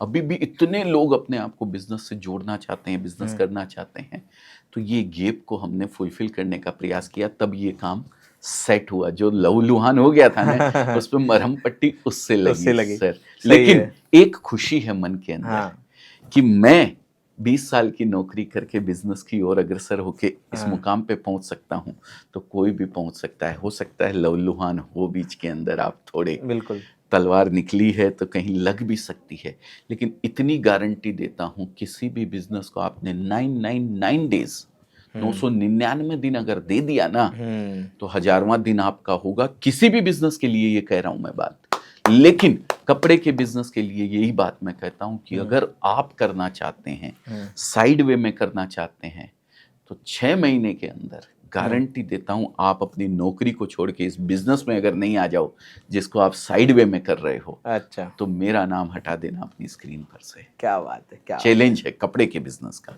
बहुत बढ़िया जी, बहुत बढ़िया। बिल्कुल। तो आपने ये गैप ढूंढा, तो थोड़ा सा धंधे की बात करते हैं कि कोई भी धंधे वाला, कोई भी मैन्युफैक्चरर अपने सामने होलसेलर, डिस्ट्रीब्यूटर और डीलर को इसीलिए लगता है क्योंकि उसको चाहिए कि मैंने एक सेट माल बनाया हुआ है, एस से लेके एल तक, एक्सएल तक मेरा पूरा का पूरा माल बना हुआ है। रिटेल वाला क्या, भैया मेरे को एम देना, भैया मेरे को एक्सएल ही देना, उससे ज्यादा मत देना। ये कंज्यूमर की बात हो गई सर। नहीं, रिटेल में भी, रिटेलर हाँ, एक सेट लेता है, मेरे को 5 साइज दे दो, परफेक्ट, वो ये नहीं बोलेगा आपको हाँ। ये 5 साइज का पूरा एक पार्सल लगा दो एक हाँ। डिजाइन का। हम्म। रिटेलर नहीं बोलेगा, रिटेलर होलसेलर उस एक ही डिजाइन का पूरा पार्सल पार्सल लेके लेके जाता है। जाएगा। लेकिन रिटेलर को एक सेट चाहिए, मेरे को 4 साइज दे दो ना प्लीज। करेक्ट। ये उसका काम होता है हाँ, सर। हाँ। वो मैंने प्रोवाइड करवाया सर। परफेक्ट जी। तो उसमें फिर आपने जो मतलब ये बैठा हुआ था, यूनिट इकोनॉमिक्स बैठा हुआ था, क्योंकि जब मैन्युफैक्चरर के सामने भी अपनी अपनी बहुत सारी परेशानियां हैं। पहले तो टीम देखो, माल आया कि नहीं आया, जॉब वर्क हुआ कि नहीं हुआ, उसमें ही पूरा दिन निकल जाता है। बराबर है। ऊपर से जब रिटेलर आता है तो रिटेलर को आपने किस तरीके से पकड़ा, आपने मार्केटिंग स्ट्रेटेजी कैसे डिफाइन की कि आपके पास रिटेलर ज्यादातर आए, क्योंकि जब तक लोगों के सामने दिखोगे नहीं तब तक लोगों को पैसा कैसे पता चलेगा कि अजमेरा फैशन नाम का कोई व्यक्ति है भी या नहीं है। बिल्कुल बिल्कुल, तो बिल्कुल। ये सबसे इंपॉर्टेंट है। और दूसरा, आपने यूनिट इकोनॉमिक्स आपने बहुत अच्छे तरीके से बोला कि जो रेट में होलसेलर को मिलेगा उसी रेट में रिटेलर को भी मिलेगा। ये बहुत इंपॉर्टेंट पार्ट है उसमें की, क्योंकि रिटेलर को तो वैसे भी होलसेलर बेच ही रहा है। हाँ। आपने बोला कि सेम माल में मिलेगा। तो यूनिट इकोनॉमिक्स कैसे आपने क्रैक किया फिर उसका? आपने जो सवाल पूछा कि कैसे पता लगेगा लोगों को, कहते हैं जंगल में मोर नाचा किसने देखा है ना। हमने दिखाया सर। हम पहले दिखा नहीं पा रहे थे, इसीलिए हमने ठोकर खाई, हम लहूलुहान हुए। ठीक है, हम अपनी बात को पहुंचा नहीं पा रहे थे लोगों तक। फिर हमने सोशल मीडिया प्लेटफॉर्म का यूज किया। अच्छा। अपने आप को प्रेजेंस किया लोगों के आगे। हाँ। कि भाई अजमेरा फैशन सूरत में, अजमेरा फैशन जैसे सूरत में 50,000 मैन्युफैक्चरर है सर। बिल्कुल है। आज सूरत को टेक्सटाइल कैपिटल ऑफ इंडिया ही नहीं, टेक्सटाइल कैपिटल ऑफ एशिया भी बोलें तो कोई अतिशयोक्ति नहीं है सर। बिल्कुल, बिल्कुल। इतनी बड़ी सूरत है। लेकिन अजमेरा फैशन अलग क्यों है? इसीलिए हाँ। अजमेरा फैशन ने लोगों को ये जताया, लोगों तक ये बात पहुंचाई कि हम एक रिटेलर को भी उसी प्राइस में कपड़ा दे रहे हैं जिस प्राइस के अंदर एक होलसेलर को, एक डीलर को दिया जाता है। बिल्कुल। अब इस मैसेज को पहुंचाने के लिए हमने खुद 2012 में मैंने अपना खुद का यूट्यूब चैनल शुरू किया था सर। क्या बात है। फेसबुक पेज शुरू किया था अपना। हाँ। गूगल पे उस समय नंबर 1 में आता था सर, समझ एक गया। नंबर पे। फिर धीरे धीरे ऐसे लोगों को ढूंढा, आप जैसे लोगों को, जिनको लोग फॉलो करते हैं, जिनको लोग देखते हैं, जिनकी बात लोग सुनते हैं। हाँ। उनको हमने बोला कि आप आइए हमारे पास, हम लोगों तक अपने बिजनेस की बात पहुंचाना चाहते हैं, हम एक मैसेज लोगों को देना चाहते हैं। हाँ। तो दोनों एक कॉमन प्लेटफॉर्म पे सेट हुए। हाँ। ठीक है, लोगों तक अपनी बात को पहुंचाया। परफेक्ट। लोग जुड़ने चले गए धीरे धीरे धीरे धीरे। आज ये कारवां जो 1 से 1.25 लाख कस्टमर की मैं बात कर रहा हूँ, हाँ जी, ये कारवां वहां तक पहुंच चुका है सर। बहुत ही बढ़िया, बहुत बढ़िया। तो देखिए, मैं इसको ना मैं अगर धंधे के लेंस से अगर इसको देखूँ तो मुझे ये चीज़ समझ रही है कि 2010-2012 से पहले जितने भी मैन्युफैक्चरर थे उन सबको एक ये था कि मैं एक ही झटके में कैसे खुद का माल बेचूं और माल बेच के मोकड़ा हो जाऊं। बिल्कुल राइट। अब 2012 के बाद में जैसे जैसे इंटरनेट पेनिट्रेशन बढ़ते गया, जैसे जैसे नई चीजें आने लगी, वैसे वैसे धंधा करने का तरीका बदलते गया। आज मैं ये दावे के साथ कह सकता हूँ, जो मैन्युफैक्चरर 2012 में मान के चलते कि 10 करोड़ का धंधा कर रहा था, आज भी शायद वो 10 करोड़ के नीचे ही करता रहेगा, क्योंकि उसने खुद का जो धंधा करने का तरीका है वो नहीं बदला। कस्टमर का बाइंग पैटर्न बदल गया, क्योंकि लोगों को अब ज्यादा इंफॉर्मेशन आने लगी। पहले जो रिटेलर अपने आजू बाजू के होलसेलर के पास में ही जाके खरीदता था, उसको पता चल गया कि अरे अजमेरा नाम का एक फैशन है जो मेरे को होलसेलर की रेट में दे रहा है। हाँ। मेरा 25% 20% तो उधर ही बच रहा है। बिल्कुल। तो वो सूरत में आके खरीद के लेके जाएगा। और अपने मार्केटिंग के चैनल को बदलना, अपने डिस्ट्रीब्यूशन के चैनल को बदलना अपने आप में एक बहुत बड़ी उपलब्धि है। बहुत सारे लोग ये बोलते हैं कि अरे मैं कपड़े के धंधे में क्या इनोवेशन लाऊं, कपड़ा तो मैन्युफैक्चरर बना रहा है, वो तो सबके लिए सेम ही बना रहा है। बिल्कुल। मैं बोलता हूँ कि कपड़े के धंधे में कपड़ा नहीं बदल सकते हो, क्योंकि कपड़ा तो मैन्युफैक्चरर जो बनाएगा वही आपको बेचने का है, लेकिन आप किस तरीके से बेच रहे हो, आपका मोड ऑफ डिस्ट्रीब्यूशन क्या है, वो बड़ा मायने रखता है। बिल्कुल। एक छोटा सा किस्सा है कि बहुत सारे लोग हमारे पास ये बोल के आते हैं कि गौरव भाई, मेरा ना पहले कोविड के पहले धंधा बहुत अच्छा चलता था। हाँ। अब कोविड के बाद में धंधा मंदा हो गया। तो हमने जब रिसर्च किया तो एक बहुत ही सुंदर सी बात निकल के आई कि कोविड के पहले लोग गूगल का ज़्यादा इस्तेमाल नहीं करते थे, तो जो लोग नोन हैं अब मुझे अजमेरा फैशन पता है तो मैं अजमेरा फैशन के पास ही जाके खरीदूंगा।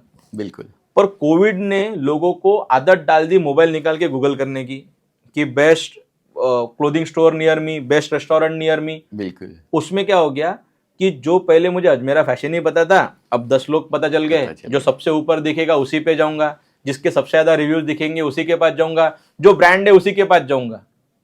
अब तुम्हारा जो बना बनाया धंधा था साला वो डब्बा गोल हो गया। डब्बा गोल हो गया। तो अब मुझे ऐसे लगता है कि जितने भी रिटेल बिजनेसेस हैं उन्होंने ओमनी चैनल, एक वर्ड आया है, ओमनी चैनल मतलब क्या कि भारत में लोगों को आज भी ऑफलाइन ही खरीदना है। मेरा अगर शादी का जोड़ा अगर मुझे खरीदना है तो मैं ऑनलाइन जाके नहीं खरीदने वाली लड़की कोई। उसको तो चाहिए कि मामा भतीजा ये वो सब कुछ चले, वहां पे जाके अपन बैठे और वहां से खरीदे। लेकिन दुकान की डिस्कवरी कहाँ से होती है? दुकान की डिस्कवरी होती है ऑनलाइन। लोग जाके गूगल पे डालेंगे, लोग जाके कोई रील देखेगा तो उस पे समझेगा कि अरे वो वाले दुकान में लहंगा अच्छा मिलता है, वो वाले दुकान में शादी का बस्ता अच्छा मिलता है।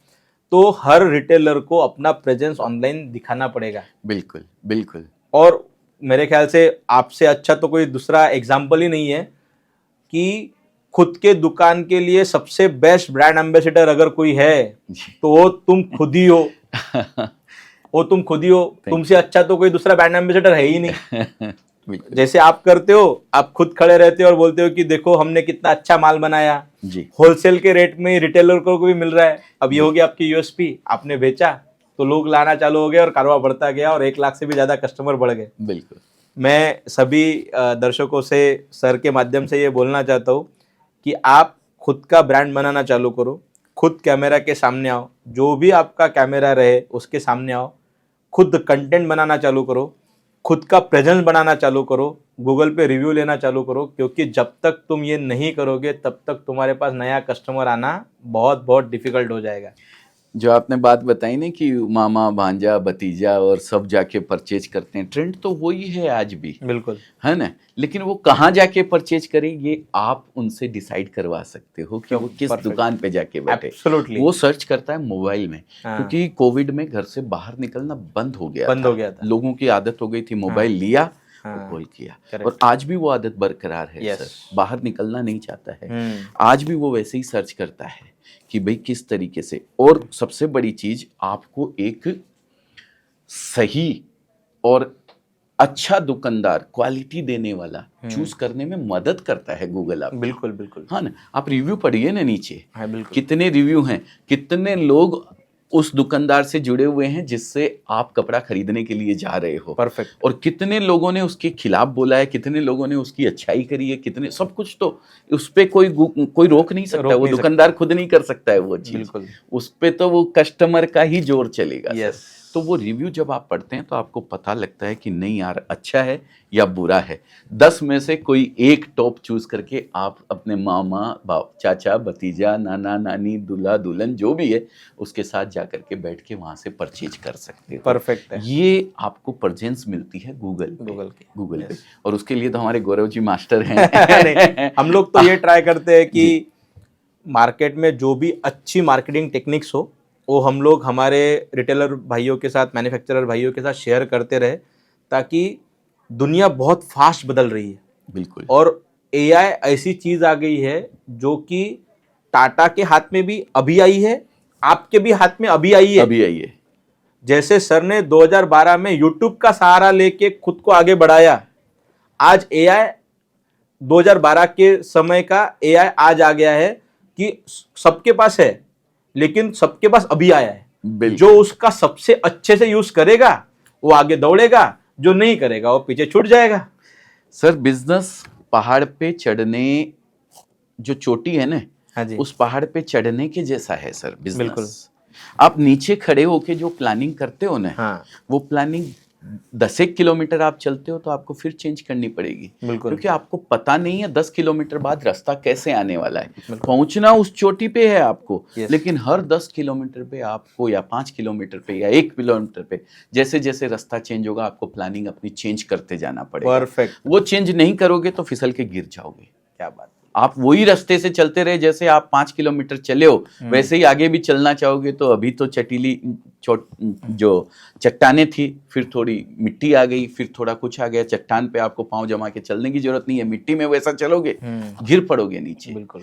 तो पहाड़ पे चढ़ने जैसा ये है, हर समय बदलता रहता है, आपको अपनी प्लानिंग भी उसी हिसाब से चेंज करनी पड़ेगी, नहीं तो जो हस्र नोकिया, कोडेक, याहू का हुआ है वो आपका भी हो जाएगा। बिल्कुल। हर समय प्लानिंग अपनी चेंज करते रहिए। Yes. मैंने 2011-12 के अंदर सोशल मीडिया का यूज किया। बिल्कुल। आज लोग सोशल मीडिया का यूज हो रहे हैं। मैं ये नहीं कहता हूं कि आप सोशल मीडिया ना देखें, नहीं देखेंगे तो हम जैसों को कैसे देख पाएंगे लेकिन सोशल मीडिया आपको यूज करे उससे पहले आप सोशल मीडिया को यूज कर लीजिए। Perfect. जो मैंने किया वो आप भी कर लीजिए, अच्छी चीज वहां से ले लीजिए, खराब चीज छोड़ दीजिए। जैसा बिग बॉस के लिए सर ने एग्जांपल दिया है, लड़ाई झगड़ा छोड़िए, क्या पड़ा है उसके अंदर। सोशल मीडिया पे अच्छी चीज को फॉलो कीजिए, किस तरीके से आप अपने आप को आगे बढ़ा सकते हैं वो हर तरीके के कंटेंट आजकल मिल जाते हैं। बिल्कुल बिल्कुल। और सर उसका प्रयास कर रहे हैं बहुत अच्छे अच्छे लोगों को बिठाते हैं सामने लाके, जिन्होंने अपनी जर्नी को जिया है, वो अपनी खुद की जर्नी आप लोगों के साथ शेयर करते हैं। एक प्लेटफॉर्म धंधे की बात का मेरे को भी दिया है। धंधे की बात का उद्देश्य ये है अजय जी कि आपके जैसे लोगों की जो पूरे जीवन की पूंजी है वो हम लोग हमारे यंग भाइयों के पास, यंग बहनों के पास लेके जा सके, ताकि उन्हें वो मोटिवेशन मिल सके कि किस तरीके से आदमी गिरने के बाद भी खड़ा हो सकता है। तुम गिरोगे नहीं ये तो कोई नहीं लिख के दे सकता, तुम गिरोगे गिरोगे गिरोगे, और धंधे में गिरना है ही है। तुम 100 बार गिरोगे ना तो भी चलेगा, लेकिन धंधे का नियम ऐसा है ना भैया कि एक बार अगर तुम उठ गए, एक ही बार खाली तुमको उठना है, और एक ऐसा मार्केट का एक ऐसा धागा पकड़ के रखने का है कि वो तुम्हें सुई आगे लेके जाएगा, तो धंधा पीछे मुड़ने के लिए टाइम ही नहीं देता है। टाइम ही नहीं देता है, बिल्कुल सब भूल जाओगे, बिल्कुल सब भूल जाओगे, सब कुछ कुछ नहीं भूल है। जाओगे। और मैं तो कहता हूँ अपॉर्चुनिटी इतनी भरी पड़ी है बाजार के अंदर, इतनी भरी पड़ी है। आज अगर देखिए कोई भी धंधा कीजिए जो आपका मन लगे, मैंने शुरू में ही कहा था मानसिकता आपकी नौकरी की नहीं होनी चाहिए, मानसिकता आपकी होनी चाहिए ओनर की। आप कोई भी धंधा करें, कोई भी नौकरी कर रहे हैं, कुछ भी कर रहे हैं, मन लगा के कीजिए उसमें, पूरा अपनी तल्लीनता से उसके अंदर पूरे डूब जाइए। और अगर ऐसा ही मन आपका बिजनेस करने का करता है, कोई कपड़े का बिजनेस, बहुत लोग जुड़ना चाहते हैं सर, बहुत लोगों के कमेंट्स में पढ़ता हूँ तो आते हैं सर कि हम कपड़े का बिजनेस करना चाहते हैं। तो ऐसा अगर मन में कहीं भी आता है तो अजमेरा फैशन एक आपके लिए ऑप्शन हो सकता है। अगर आप रिटेलर बनना चाहते हैं, आप होलसेलर बनना चाहते हैं, आप डीलर बनना चाहते हैं, या फिर आप फ्रेंचाइजी लेना चाहते हैं, अच्छा, हर तरीके से हम आपके साथ चलने को तैयार हैं। अजय जी हम लोग इस पे आते हैं, मान के चलते हैं किसी एक 22 साल के बच्चे को उसका ग्रेजुएशन हो गया है, अब उसको खुद का धंधा चालू करना है कपड़े की दुकान का, तो आप उस हिसाब से मुझे बताइए कि धंधे में दुकान कहाँ पे चालू करूँ, मैं पहला सेल्स कैसे लाऊं, मैंने किस तरीके के कपड़े की पहचान करनी चाहिए। सबसे पहला सवाल, लेडीज गारमेंट में जाऊँ कि जेंट्स गारमेंट में जाऊँ, सब कुछ तो एक साथ नहीं जाना चाहिए, कुछ अपना खुद का निश निकालना चाहिए। निश निकालने के बाद मैं मेरा दुकान किस जगह पे सेट करूँ, कितने रुपए का माल लाऊं, कितने में खरीदूं, कितने में बेचूं, आप एक 22 साल के बच्चे के लिए बता दीजिए कि किस तरीके से होना चाहिए। देखिए इसमें बहुत सारे जवाब हो सकते हैं आपके इस सवाल के। हाँ, आप किसी भी लेवल पे जा सकते हैं अगर आपकी फाइनेंशियल स्टेबिलिटी अगर आपकी अच्छी है तो। बिल्कुल, मान के चलते हैं कि किसी बंदे को 10 लाख के आसपास का अगर निवेश करना हो, बराबर क्योंकि कोई भी बंदा धंधा करने के लिए जाएगा तो ये बोलेगा कि मेरे पास, अगर आपके पास बिल्कुल ही धंधा नहीं है तो आप घर से बेचना चालू करो, कोई दिक्कत नहीं है। हाँ, पर किसी ने ये सोचा हुआ है कि मेरे पास थोड़ा सा पूंजी मैंने जमा कर रही है, 10-12 लाख रुपए एक सफिशिएंट अमाउंट है कि मैं एक 200 स्क्वायर फुट का दुकान तो चालू कर सकूं, रोड के टच दुकान चालू कर सकूं। अब उसको, ये मेरे ख्याल से अच्छा एक सेगमेंट है, उसके बारे में बात करते हैं। तो सर इस सेगमेंट के लिए मैं बोलता हूँ आप अजमेरा फैशन की फ्रेंचाइजी ले सकते हो। ओके, ठीक है। अजमेरा ट्रेंड्स के नाम से आज 115 आउटलेट, जैसा कि मैंने बताया, ऑल ओवर इंडिया फ्रेंचाइजी के तौर पे हम लोग फोफो मॉडल में बेच चुके हैं। ओके, ठीक है। आप 12.5-13 लाख रुपए का एक मॉडल है, हम अलग अलग मॉडल्स हैं इसके अंदर भी बने हुए। ये मॉडल आप ले सकते हो अगर इतना पैसा आपके पास में है तो, और बहुत अच्छे से अपने धंधे को रन कर सकते हो, जिसके अंदर अजमेरा फैशन आपके साथ हमेशा मिलकर चलने को तैयार रहता है। हालांकि हर व्यापारी के साथ हम कदम से कदम बढ़ा के चलते हैं, उनको अच्छी से अच्छी क्वालिटी, अच्छे से अच्छी वैरायटी, क्वालिटी वाइज अच्छे से अच्छे रेट में, प्लस टेस्ट वाइज। कपड़े में सबसे बड़ी चीज टेस्ट की होती है। जो राजस्थान में बिकता है ना, वो बंगाल में नहीं बिकता है। बिल्कुल नहीं जो बिकेगा। बंगाल में बिकता है वो साउथ के तमिलनाडु में नहीं बिकता है। जो तमिलनाडु में बिकता है वो उड़ीसा में नहीं बिकता है। ये चीज का नॉलेज होना बहुत जरूरी है, और इस चीज के लिए अजमेरा फैशन के पास एक अपनी पूरी की पूरी रिसर्च एंड डेवलपमेंट टीम है। हाँ, क्योंकि हमारे साथ व्यापारी जुड़े हुए हैं हर जगह से।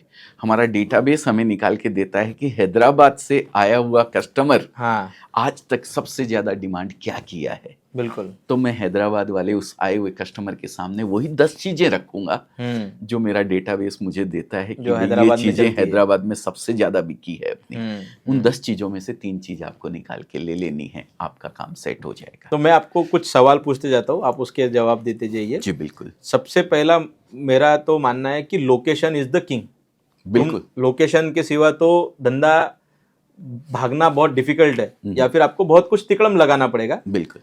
तो जब भी किसी एक बंदे को खुद का दुकान डालना हो तो उसके दिमाग में क्या क्या पैरामीटर रहने चाहिए, दुकान को मैं किस तरीके से पकड़ के चलूं? सर देखिए, बहुत सारे पैरामीटर्स हैं। लोकेशन अच्छी होनी चाहिए, हाँ, ठीक है। दूसरी चीज, आप अपने आप को किस तरीके से लोगों तक पहुंचा सकते हैं कम से कम प्राइस के अंदर। इसको एडवर्टाइजमेंट बजट बोलते हैं एक। बिल्कुल। कम से कम प्राइस के अंदर कॉस्टिंग भी आपकी नहीं बढ़नी चाहिए।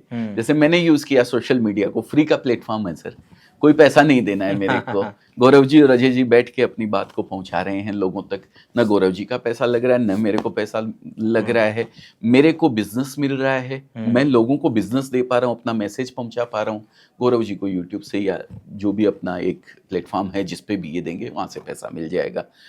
तीनों का धंधा चल रहा है, जो सुन रहा है उसका भी, जो बैठा है जिसको गौरव जी ने बुलाया उसका भी, Correct. और गौरव जी का खुद का भी। किसी का पैसा नहीं लग रहा है। तो ये बहुत अच्छी चीज है। ये तरीका आप अपने धंधे में यूज कर सकते हो, अपनी बात को लोगों तक पहुंचा के किसी भी तरीके से। नहीं तो बहुत छोटे छोटे बजट के भी बहुत तरीके होते हैं। पंपलेट आप डाल के अपनी सोसाइटी में पेपर के अंदर भेज सकते हो, छोटा मोटा पेपर में ऐड दे सकते हो अपने लोगों तक। आजकल फेसबुक पेज बना के आपने पहुंचा दिया, प्रोडक्ट दिखा दिया। हमारे साथ इतने कस्टमर ऐसे जुड़े हुए हैं जिन्होंने ग्रुप बना रखे हैं व्हाट्सएप के सर, जिसमें वो अपने प्रोडक्ट को डालती हैं, वहां से खरीदी आती है, बेचती हैं, वो बिजनेस करती हैं। परफेक्ट। ये तरीके हैं जो आपके बिजनेस के अकॉर्डिंग सेट हो सकते हैं।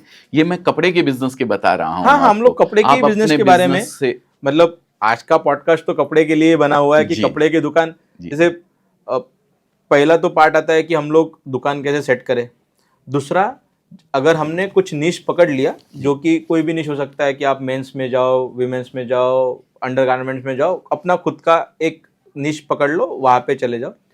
जब मेरी दुकान चालू होती है तो पूरे दुनिया को कैसे पता चले कि यहाँ पे मेरी दुकान चालू हुई है? आप क्या क्या कराते हैं? हाँ, हम क्या करवाते हैं वो भी बताऊंगा। पहले तो मैं सजेस्ट करूंगा, देखिए आपने कपड़े की बात करिए, कपड़े के धंधे की बात हो रही है अभी अब यहाँ पे। धंधे की बात में भी एक सेगमेंट अपन ने ले लिया है। कपड़े के धंधे में आप लेडीज में पहले जाइए। अच्छा, आज आपके और मेरे अलमारी खोल के देखेंगे तो 10-20 ड्रेस से ज्यादा नहीं मिलेगी सर, ईमानदारी से बताता हूँ। आप भी यस कीजिएगा। हाँ, मैंने 3-4 दिन पहले गिने 27 है, ठीक है ना। लेकिन हमारी जो वाइफ है या हमारे जो बहन है या हमारी माताएं हैं, लेडीज सेगमेंट की बात करता हूँ, एक फंक्शन में एक पहन के चली गई ना तो वो काम नहीं चलेगा उससे। दूसरी बार नहीं पहनते हैं वो। दूसरा उसको दूसरा चाहिए। इसमें तो सेल्फी हो गई मेरी, अब तो नहीं चाहिए, नहीं सेल्फी चाहिए। तो ये सेगमेंट आपको पकड़ना चाहिए। ये कपड़े की जो आप बात करते हैं ना कि कैसे वो पॉइंट पकड़ूं, वो गैप कैसे पकड़ूं, ये गैप पकड़ना चाहिए आपको। लेडीज सेगमेंट में पहले आप जाइए। अगर छोटी अमाउंट लगाकर आप बिजनेस कर रहे हैं तो उस सेगमेंट में आगे बढ़ेंगे तो आपको फायदा होगा। दूसरी बात आपने कही कि हम कैसे सहयोग करते हैं। हर फ्रेंचाइजी होल्डर जो हमारा है उसकी मार्केटिंग की जिम्मेदारी हमारी है। अच्छा, क्या क्या कराते हैं आप उसमें मार्केटिंग में? मान के चलते किसी बंदे ने फ्रेंचाइज नहीं ली हम्म। और उसका खाली खुद का ही उसको करना है, तो वो कैसे करता है, मतलब कैसे करना चाहिए? सर देखिए, अगर फ्रेंचाइजी नहीं लिए, खुद का कर रहा है, हाँ। तो एक तो सबसे बड़ी चीज उसके लिए फायदेमंद बात ये हो गई हाँ। कि वो सूरत से कपड़ा लेके जा रहा है। हाँ। एक रिटेलर उसके शहर में बैठा हुआ किसी होलसेलर से जिस प्राइस में खरीद रहा है, हाँ जी, उस रेट में वो बेच के कमा सकता है। क्या बात है, क्या ये बात है। अजमेरा हाँ। के साथ जुड़ने का एक बेनिफिट हो गया, सबसे बड़ा बेनिफिट। यस। आप भले ही आप वो फ्रेंचाइजी लो या नहीं लो, लेकिन अजमेरा का कपड़ा भी आपने ले लिया है तो सबसे बड़ी बात, आप मैन्युफैक्चरर से ले लियो, सस्ता कपड़ा आपको मिल गया है, हाँ। तो आप सस्ता उसको बेच करके कमा सकते हो। 25-30% में एक हमारी महिला जो लेडीज कस्टमर हमारी होती है ना, वो 25-30% जोड़ के हमारे कपड़े में बेचती है और कमाती है सर। खर्चे नहीं है उसके कोई। करेक्ट। एक मॉल के अंदर जाते हैं तो वही प्रोडक्ट हमारे 100% तक प्लस होके बिकते हैं, क्योंकि वहां पे बड़ी दुकान उसने बना रखा है, अलग डेकोरेशन वगैरह करके रखा है, लाइटिंग वाइटिंग के खर्चे हैं उसके, 4 स्टाफ रख रखे हैं। यस। तो सब तरीके का काम उसका, तो वो वहां पे अलग मार्जिन से अलग बेचता है। मार्जिन से बेचता है। तो करेक्ट। ये एक तरीका है। हाँ। और मैंने बताया है कि सोशल मीडिया प्लेटफॉर्म के थ्रू हम उसको पहुंचाते हैं उसी के एरिया उसी के अंदर, के जिस एरिया के एरिया के अंदर अंदर में। है, जहाँ पे वो दुकान कर रहा है, हाँ उस जी। एरिया के अंदर हम उसकी मार्केटिंग इतनी कर देते हैं, लोग खोजते हुए आते हैं उसको। परफेक्ट जी। तो ये तो बहुत अच्छी बात है कि मैं हमेशा यही बोलता हूँ, सभी को बोलता हूँ कि जब भी आप कोई फ्रेंचाइज लेने के लिए जाओ तो सबसे इम्पोर्टेंट है ये देखो कि क्या मेरा फ्रेंचाइज देने वाला मुझे कस्टमर ला के दे रहा है क्या। बिल्कुल। अब जो मैं सवाल पूछने जा रहा हूँ वो बहुत ज़्यादा इम्पोर्टेंट सवाल है कि लोग फ्रेंचाइज लेते हैं, माल डंप हो जाता है, माल जब बिकता नहीं है ना, तब सबसे बड़ी प्रॉब्लम आती है। बिल्कुल। तो मेरा सीधा सवाल है आपसे, अगर किसी का माल नहीं बेचा गया तो क्या आप वो माल वापस लेते हो कि नहीं लेते हो? लेते हो तो किस रेट पे लेते हो? सर बहुत बढ़िया सवाल आपने किया है। इसमें भी सेगमेंट काम करता है सर। हाँ। फ्रेंचाइजी किस चीज की आप ले रहे हैं उसके ऊपर डिपेंड करता है सर। यस। लेकिन कपड़े की जैसे बात हो रही है, तो कपड़े के अंदर माल डंप होना भी एक अपॉर्चुनिटी है आपके लिए। अब आप पूछेंगे कैसे? हाँ जी। पहले तो ये जवाब दे दूं, हम कितना लेते हैं हाँ। वापस। देखिए 2-5% की बात होती है तो हम ले लेते हैं। हाँ जी। दूसरी चीज, अगर हमारी कोई गलती है हाँ जी। कि हम कपड़ा बेचते हैं ना, तो आदमी चेक करता है सर। हाँ। हाँ। ठीक है, अगर डिफेक्ट चला गया कोई गलती से, 100 में 1 पीस जा सकता है, 2 पीस जा सकते हैं। हाँ जी। वो अगर हमारी गलती से आपके पास गया है तो उसके लिए आपको एक पैसे का नुकसान नहीं होने दूंगा। एज इट इज वो वापस दे दीजिए मुझसे। हाँ जी। कोई दिक्कत नहीं है, मैं वापस ले लूंगा। आपका पैसा चाहिए, पैसा रिफंड कर दूंगा, नहीं तो आपको नया कपड़ा दे दूसरा दूंगा। माल मिल जाएगा। दूसरा माल मिल जाएगा। कुछ फ्रेश कपड़ा डंप होता है, आपने जो बात करी है। एक आपको ये देखना है कि आप एक बार कपड़ा लेके आए, उसमें से 10%, 15%, 20%, 25% बेच लिया, बाकी डंप हो गया। ये सोच काम नहीं करेगी कपड़े के बिजनेस के अंदर। ये शेयर नहीं है रिलायंस के कि आपने 1000 में खरीदे, तेजी आई, 1200 रुपए हो गए, मैंने 1000 शेयर बेच दिए, अब जाके दूसरे खरीदूंगा। नहीं, आपको कपड़े के बिजनेस के अंदर हमेशा फुलफिल करते रहना होगा स्टॉक को। जो बिका है उससे थोड़ा और एक्स्ट्रा मंगवा के फिर उसको नया कीजिए, तो कस्टमर नया भी लेगा और पुराना भी लेगा। अब आपने मान लीजिए 5 बार कपड़ा मंगवा लिया है। हाँ जी। और फर्स्ट टाइम का लाया हुआ कुछ कपड़ा डंप हो गया आपके पास में। हाँ। हाँ। ठीक है ना, तो उस कपड़े को बेचने में अपॉर्चुनिटी क्या है वो मैं आपको बताता हूँ। आप अपनी दुकान के बाहर सेल लगा दीजिए 30%, 40%, 50%। हाँ जी। सेल एक दिमाग पे ऐसा असर करती है, चलते हुए कस्टमर को आपकी दुकान पे रुक जाता है सर वो। बिल्कुल बिल्कुल। है ना, ये अपॉर्चुनिटी है, आपको घाटा नहीं करना है। आप मेरे को भी उसको दोगे तो आपको, अगर मैंने 100 रुपए में बेची है वो चीज़, तो मैं 100 में ही वापस लूंगा। हाँ। पर आप सेल निकाल करके, जो आपकी सेलिंग शायद अभी 135 या 140 या 150 है, हाँ जी। ठीक है, उसको आप 100 में बेच करके अपनी दुकान का एक्स्ट्रा ऐड कर सकते हो। चलते फिरते कस्टमर को अपनी दुकान पे बुला सकते हो और 100 वाली चीज जो 100 में खरीदी थी वो 100 में बेच करके अपना एक एक्स्ट्रा ऐड कर सकते हो दुकान पे। क्योंकि ये कपड़े के बिजनेस की ऐसी है। देखिए हर बिजनेस की अलग स्ट्रेटेजी हो सकती है। हम तो कपड़े के बिजनेस की बात करेंगे आज। आज तो कपड़े के बिजनेस की बात होगी। कोई भी फ्रेंचाइजी आप लें तो सब चीज में ये लागू नहीं होती। हाँ जी। लेकिन कपड़े में ये चीज लागू है। ये चीज लागू होती है। सेल करके अपने कपड़े को आप निकाल सकते हो, 2 पीस पे 1 पीस फ्री कर सकते हो, या फिर सेल सीधी डायरेक्ट 20% लेस, 30% लेस, 10%। आज आप अपन जाते हैं बड़े बड़े स्टोर्स में कपड़ा खरीदने के लिए करेक्ट। आप देखते होंगे इसमें 50% लेस, इसमें हाँ, 30% लेस, इसमें 20%, मानसून सेल, 15 स्टॉक अगस्त की क्लियरेंस सेल, सेल, कुछ ना कुछ तो सेल 26 चलता ही रहता जनवरी है। की सेल।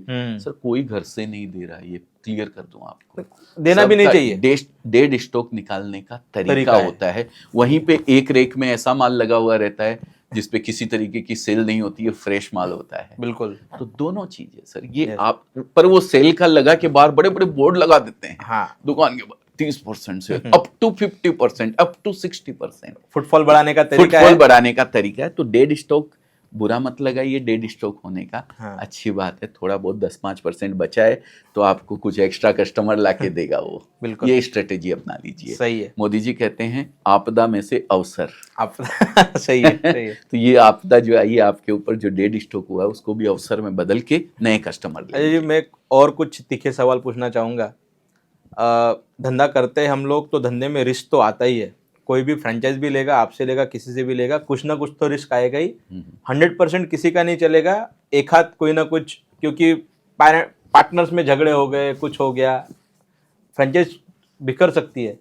आपने ऐसे क्या क्या देखे हैं, ऐसे क्या क्या गलतियाँ एक बंदा, एक 22 साल का 25 साल का लड़का करता है जिसकी वजह से उसको पहले साल 2 साल में ही ऐसा हो जाता है कि उसको दुकान बंद करना पड़ता है। अब कोई बंदा 10 लाख की पूंजी अगर लगाता है तो उसके लिए वो बड़ा नुकसान है।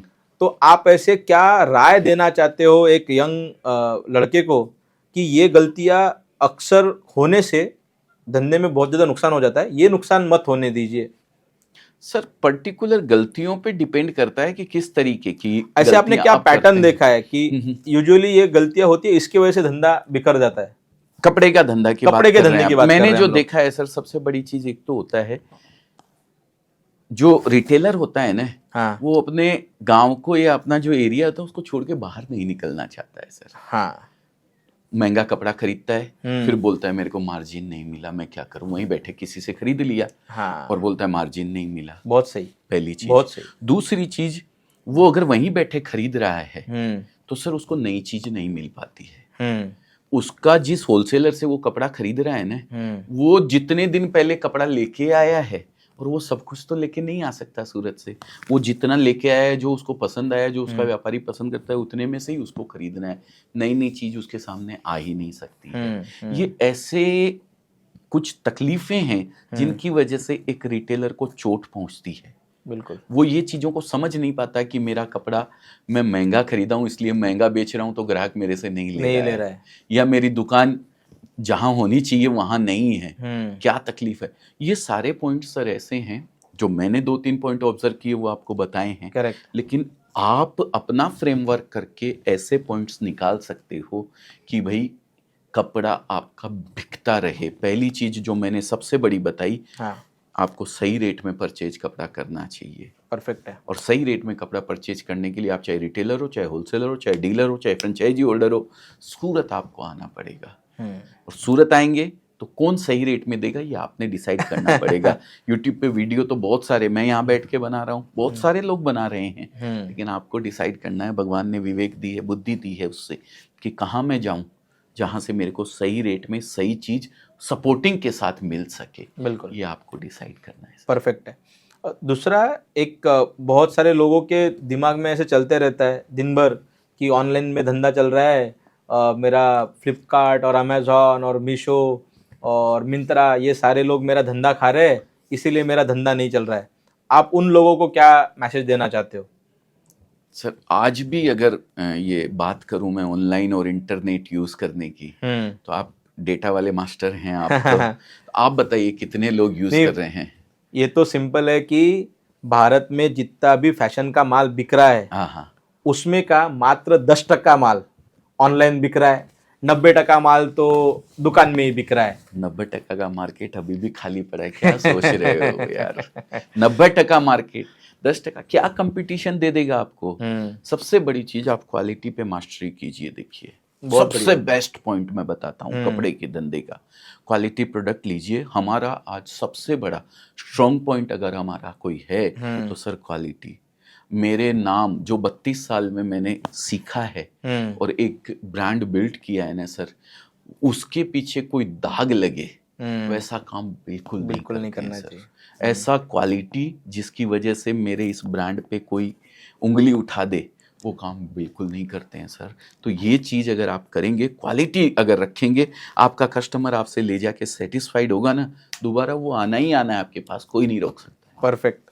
एक और थोड़ा सा सवाल पूछ लेता हूँ, अंदर का सवाल पूछता हूँ। जी मान के चलते हैं कि एक रिटेलर सूरत में आया, हाँ ट्रेन से उठ रहा, आपके पास आया, अजमेरा फैशन में आया, उसने क्वालिटी देखी, अच्छा लगा, पर उसके मन में अभी भी एक खटास है कि सच में क्वालिटी अच्छी है या नहीं। तो बाजू वाले के भी पास गया, जाके आया, कोई रोक तो नहीं सकता, जाएगा ही जाएगा। जाएगा।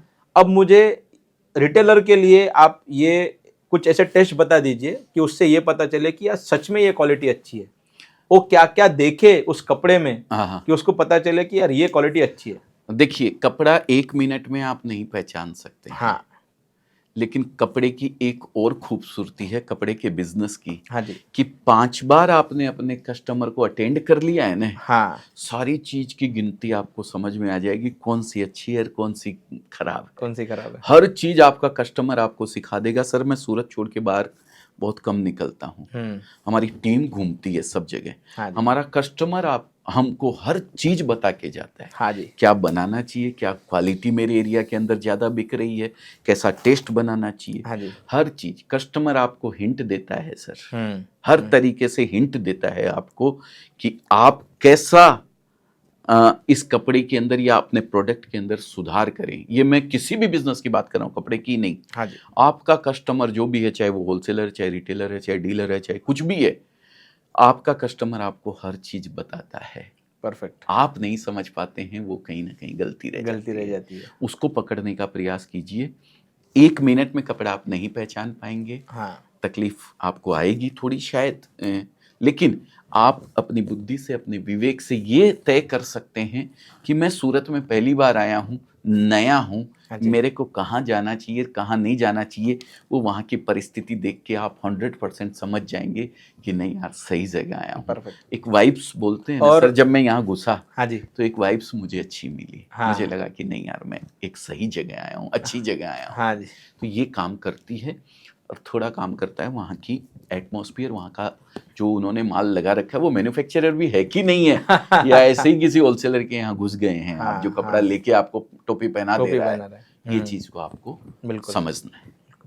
तो अभी किसी भी रिटेलर को क्या सूरत में आना ही पड़ेगा माल लेने के लिए, या फिर अगर उसके पास अगर कैटलॉग है ऑनलाइन तो ऑनलाइन भी ऑर्डर कर सकता है अभी अपने पास? सर मेरी ऐसे 350+ लोगों की टीम है। हाँ जी, उसमें से 50 लोगों की टीम सिर्फ यही काम करती है।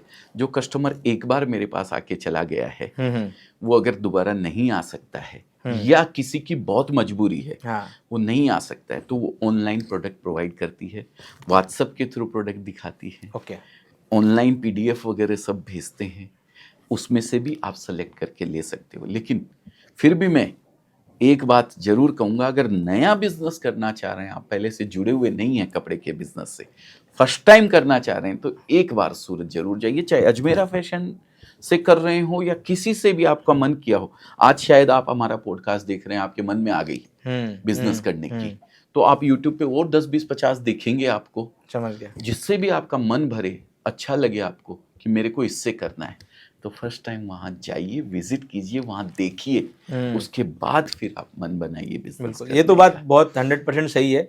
मैं भी सारे दर्शकों से, जिसको भी धंधा चालू करना है या फिर जिसके भी पास धंधा है लेकिन अब तक सूरत में नहीं गए हो, तो आपको हाथ जोड़ के विनती है कि एक बार सूरत के धरती पे पैर रख के देखो। वहाँ के हवा में ही धंधा है। हाँ, आप जैसे ही उतरोगे, जहां जहां पे जाओगे, जो एनर्जी मिलेगी, जिस तरीके के सेल्स पर्सन आपको मिलेंगे, जिस तरीके से धंधे वाले आपको मिलेंगे, उनसे भी आपको बहुत कुछ सीखने को मिलेगा कि किस तरीके से माल को प्रेजेंट किया जाता है, किस तरीके से माल को बेचा जाता है और किस तरीके की वाइब क्रिएट की जाती है।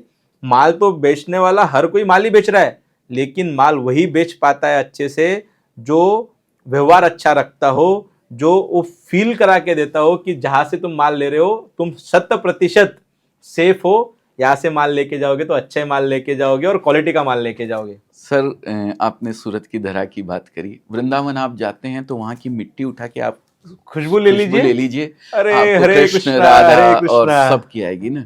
मैं सूरत की मिट्टी, जब भी आप सूरत की धरती पे कदम रखें तो एक मिट्टी उठा के आप कभी खुशबू लेने की कोशिश कीजिएगा। अगर आप धंधे से जुड़े हुए हैं तो बिजनेस की खुशबू उसके अंदर से आएगी। 100% तय शुदा आएगी, बात है। 100% ये आएगी। सूरत की खूबसूरती ये है सूरत सर। की खुशबू होती है। और आपने बोला हम्म। कैसा एटमॉस्फेयर आपको देता है, किस तरीके के लोग मिलते हैं, सेल्समैन मिलते हैं सर। Correct. आप किस एरिया से, ये पॉडकास्ट पे तो कोई कमांड नहीं है ना किसी की कि कौन से एरिया से देख रहा होगा। तमिल, तेलुगु, मलयालम, उड़िया या कोई भी लैंग्वेज से आप देख सकते हैं सर, ठीक है। अजमेरा फैशन एक फैसिलिटी प्रोवाइड करवाता है। आप तमिल हैं तो तमिल में बात करने वाला बंदा आपको मिलेगा। क्या बात आप है। तेलुगु हैं तो तेलुगु में बात करने वाला मिलेगा। आप मलयालम हैं तो मलयालम में, आप उड़ीसा से हैं तो उड़ीसा में, आप पंजाब से हैं तो पंजाबी में। करेक्ट। आपको हर तरीके का सेल्समैन जो आपकी मदर टंग में आपसे बात कर सके, आपको गुड फील करवा सके, करेक्ट। वैसा बंदा आपको मिलेगा। वो आपको आपकी लैंग्वेज के अंदर गाइड भी करेगा कि आपके एरिया में क्या चीज़ बिकने वाली है। बहुत बढ़िया। तो वो जो आपको आपके धंधे को और ग्रो करने में बहुत काफ़ी हेल्प करती है। आपने 10-15 साल में जो भी लेगेसी क्रिएट की है अजमेरा फैशन की, बहुत ही सराहनीय है। और मैं आपका बहुत बहुत धन्यवाद करना चाहता हूँ कि आपने जो अंदर अंदर की बातें हैं वो बता के एक जो भी बंदा नया धंधा चालू करना चाहता है या फिर कर रहा है, उसने कहाँ पे चोट नहीं खानी चाहिए, वो आपने बहुत अच्छे से मार्गदर्शन किया। हमारे सारे परिवार के तरफ से, धंधे की बात की तरफ से मैं अजय जी का बहुत बहुत धन्यवाद करना चाहता हूँ कि आपने इतना अच्छे से मार्गदर्शन किया कि कोई बंदा अगर धंधा चालू करना चाहता है तो किस तरीके से चालू करे, रन करना चाहता है तो किस तरीके से करे, और क्या चीज़ें, क्या गलतियां ना करे ताकि उसका धंधा चलता रहे। गौरव जी, 11 साल पहले जो सपना देख के अजमेरा फैशन की शुरुआत करी थी कि मैं लोगों को धंधे से जोड़ पाऊंगा, हाँ जी, बिजनेस से जोड़ पाऊंगा। Yes. नौकरी से कुछ नहीं होने वाला है सर। हाँ, मैंने आपको पहले भी बताया है, धंधा कर सके और ऐसा धंधा कर सके जिससे आगे और 2 लोगों को परिवार का पेट पाल सके, परफेक्ट। वो सपना लेके अजमेरा फैशन की शुरुआत करी थी। हाँ जी, उस सपने को पूरा करने के लिए आज आपने एक ऐसा चैनल बना लिया है, एक ऐसा प्लेटफॉर्म दे दिया है कि नए नए लोगों को यहाँ बैठा के आप अपने इस परिवार को, जो आपका परिवार है, पूरे व्यूअर्स हैं, उन लोगों को धंधे की बात सिखाते हैं। यस। और उसमें एक मौका मेरे को भी आपने दिया है, उसके लिए मैं तहे दिल से आपका भी शुक्रिया अदा करता हूँ सर। मेरे सपने को पूरा करने में जो मैंने आज के 13-14 साल पहले देखा था, उसमें उसका तहे दिल से आपका शुक्रिया सर। बहुत बहुत धन्यवाद अजय जी, आज धंधे की प्लेटफॉर्म पे आने के लिए, धंधे की बात के प्लेटफॉर्म पे आने के लिए आप सूरत से मुंबई तक आए, आपका बहुत बहुत धन्यवाद। और मैं ये सभी से विनती करता हूँ कि धंधे को सीखने के लिए, कपड़े के धंधे को सीखने के लिए आप सर का भी चैनल है, सर के चैनल को भी सब्सक्राइब कीजिए और समझते रहिए कि क्या क्या नया चीज़ आ रहा है। आप सर तो बताते रहते हैं, तो नए चीज़ को अपनाइए। धंधे की जो डायनामिक्स चेंज हो रही है उसको समझिए। धंधे में किस तरीके से डिजिटल चीज़ों को यूज़ करना है, किस तरीके से एआई की चीज़ों को यूज़ करना है, किस तरीके से धंधे को बढ़ाना है, सीखते रहिए और धंधे को आगे बढ़ाते रहिए। धंधे की खुशहाली बांटते रहिए। धन्यवाद।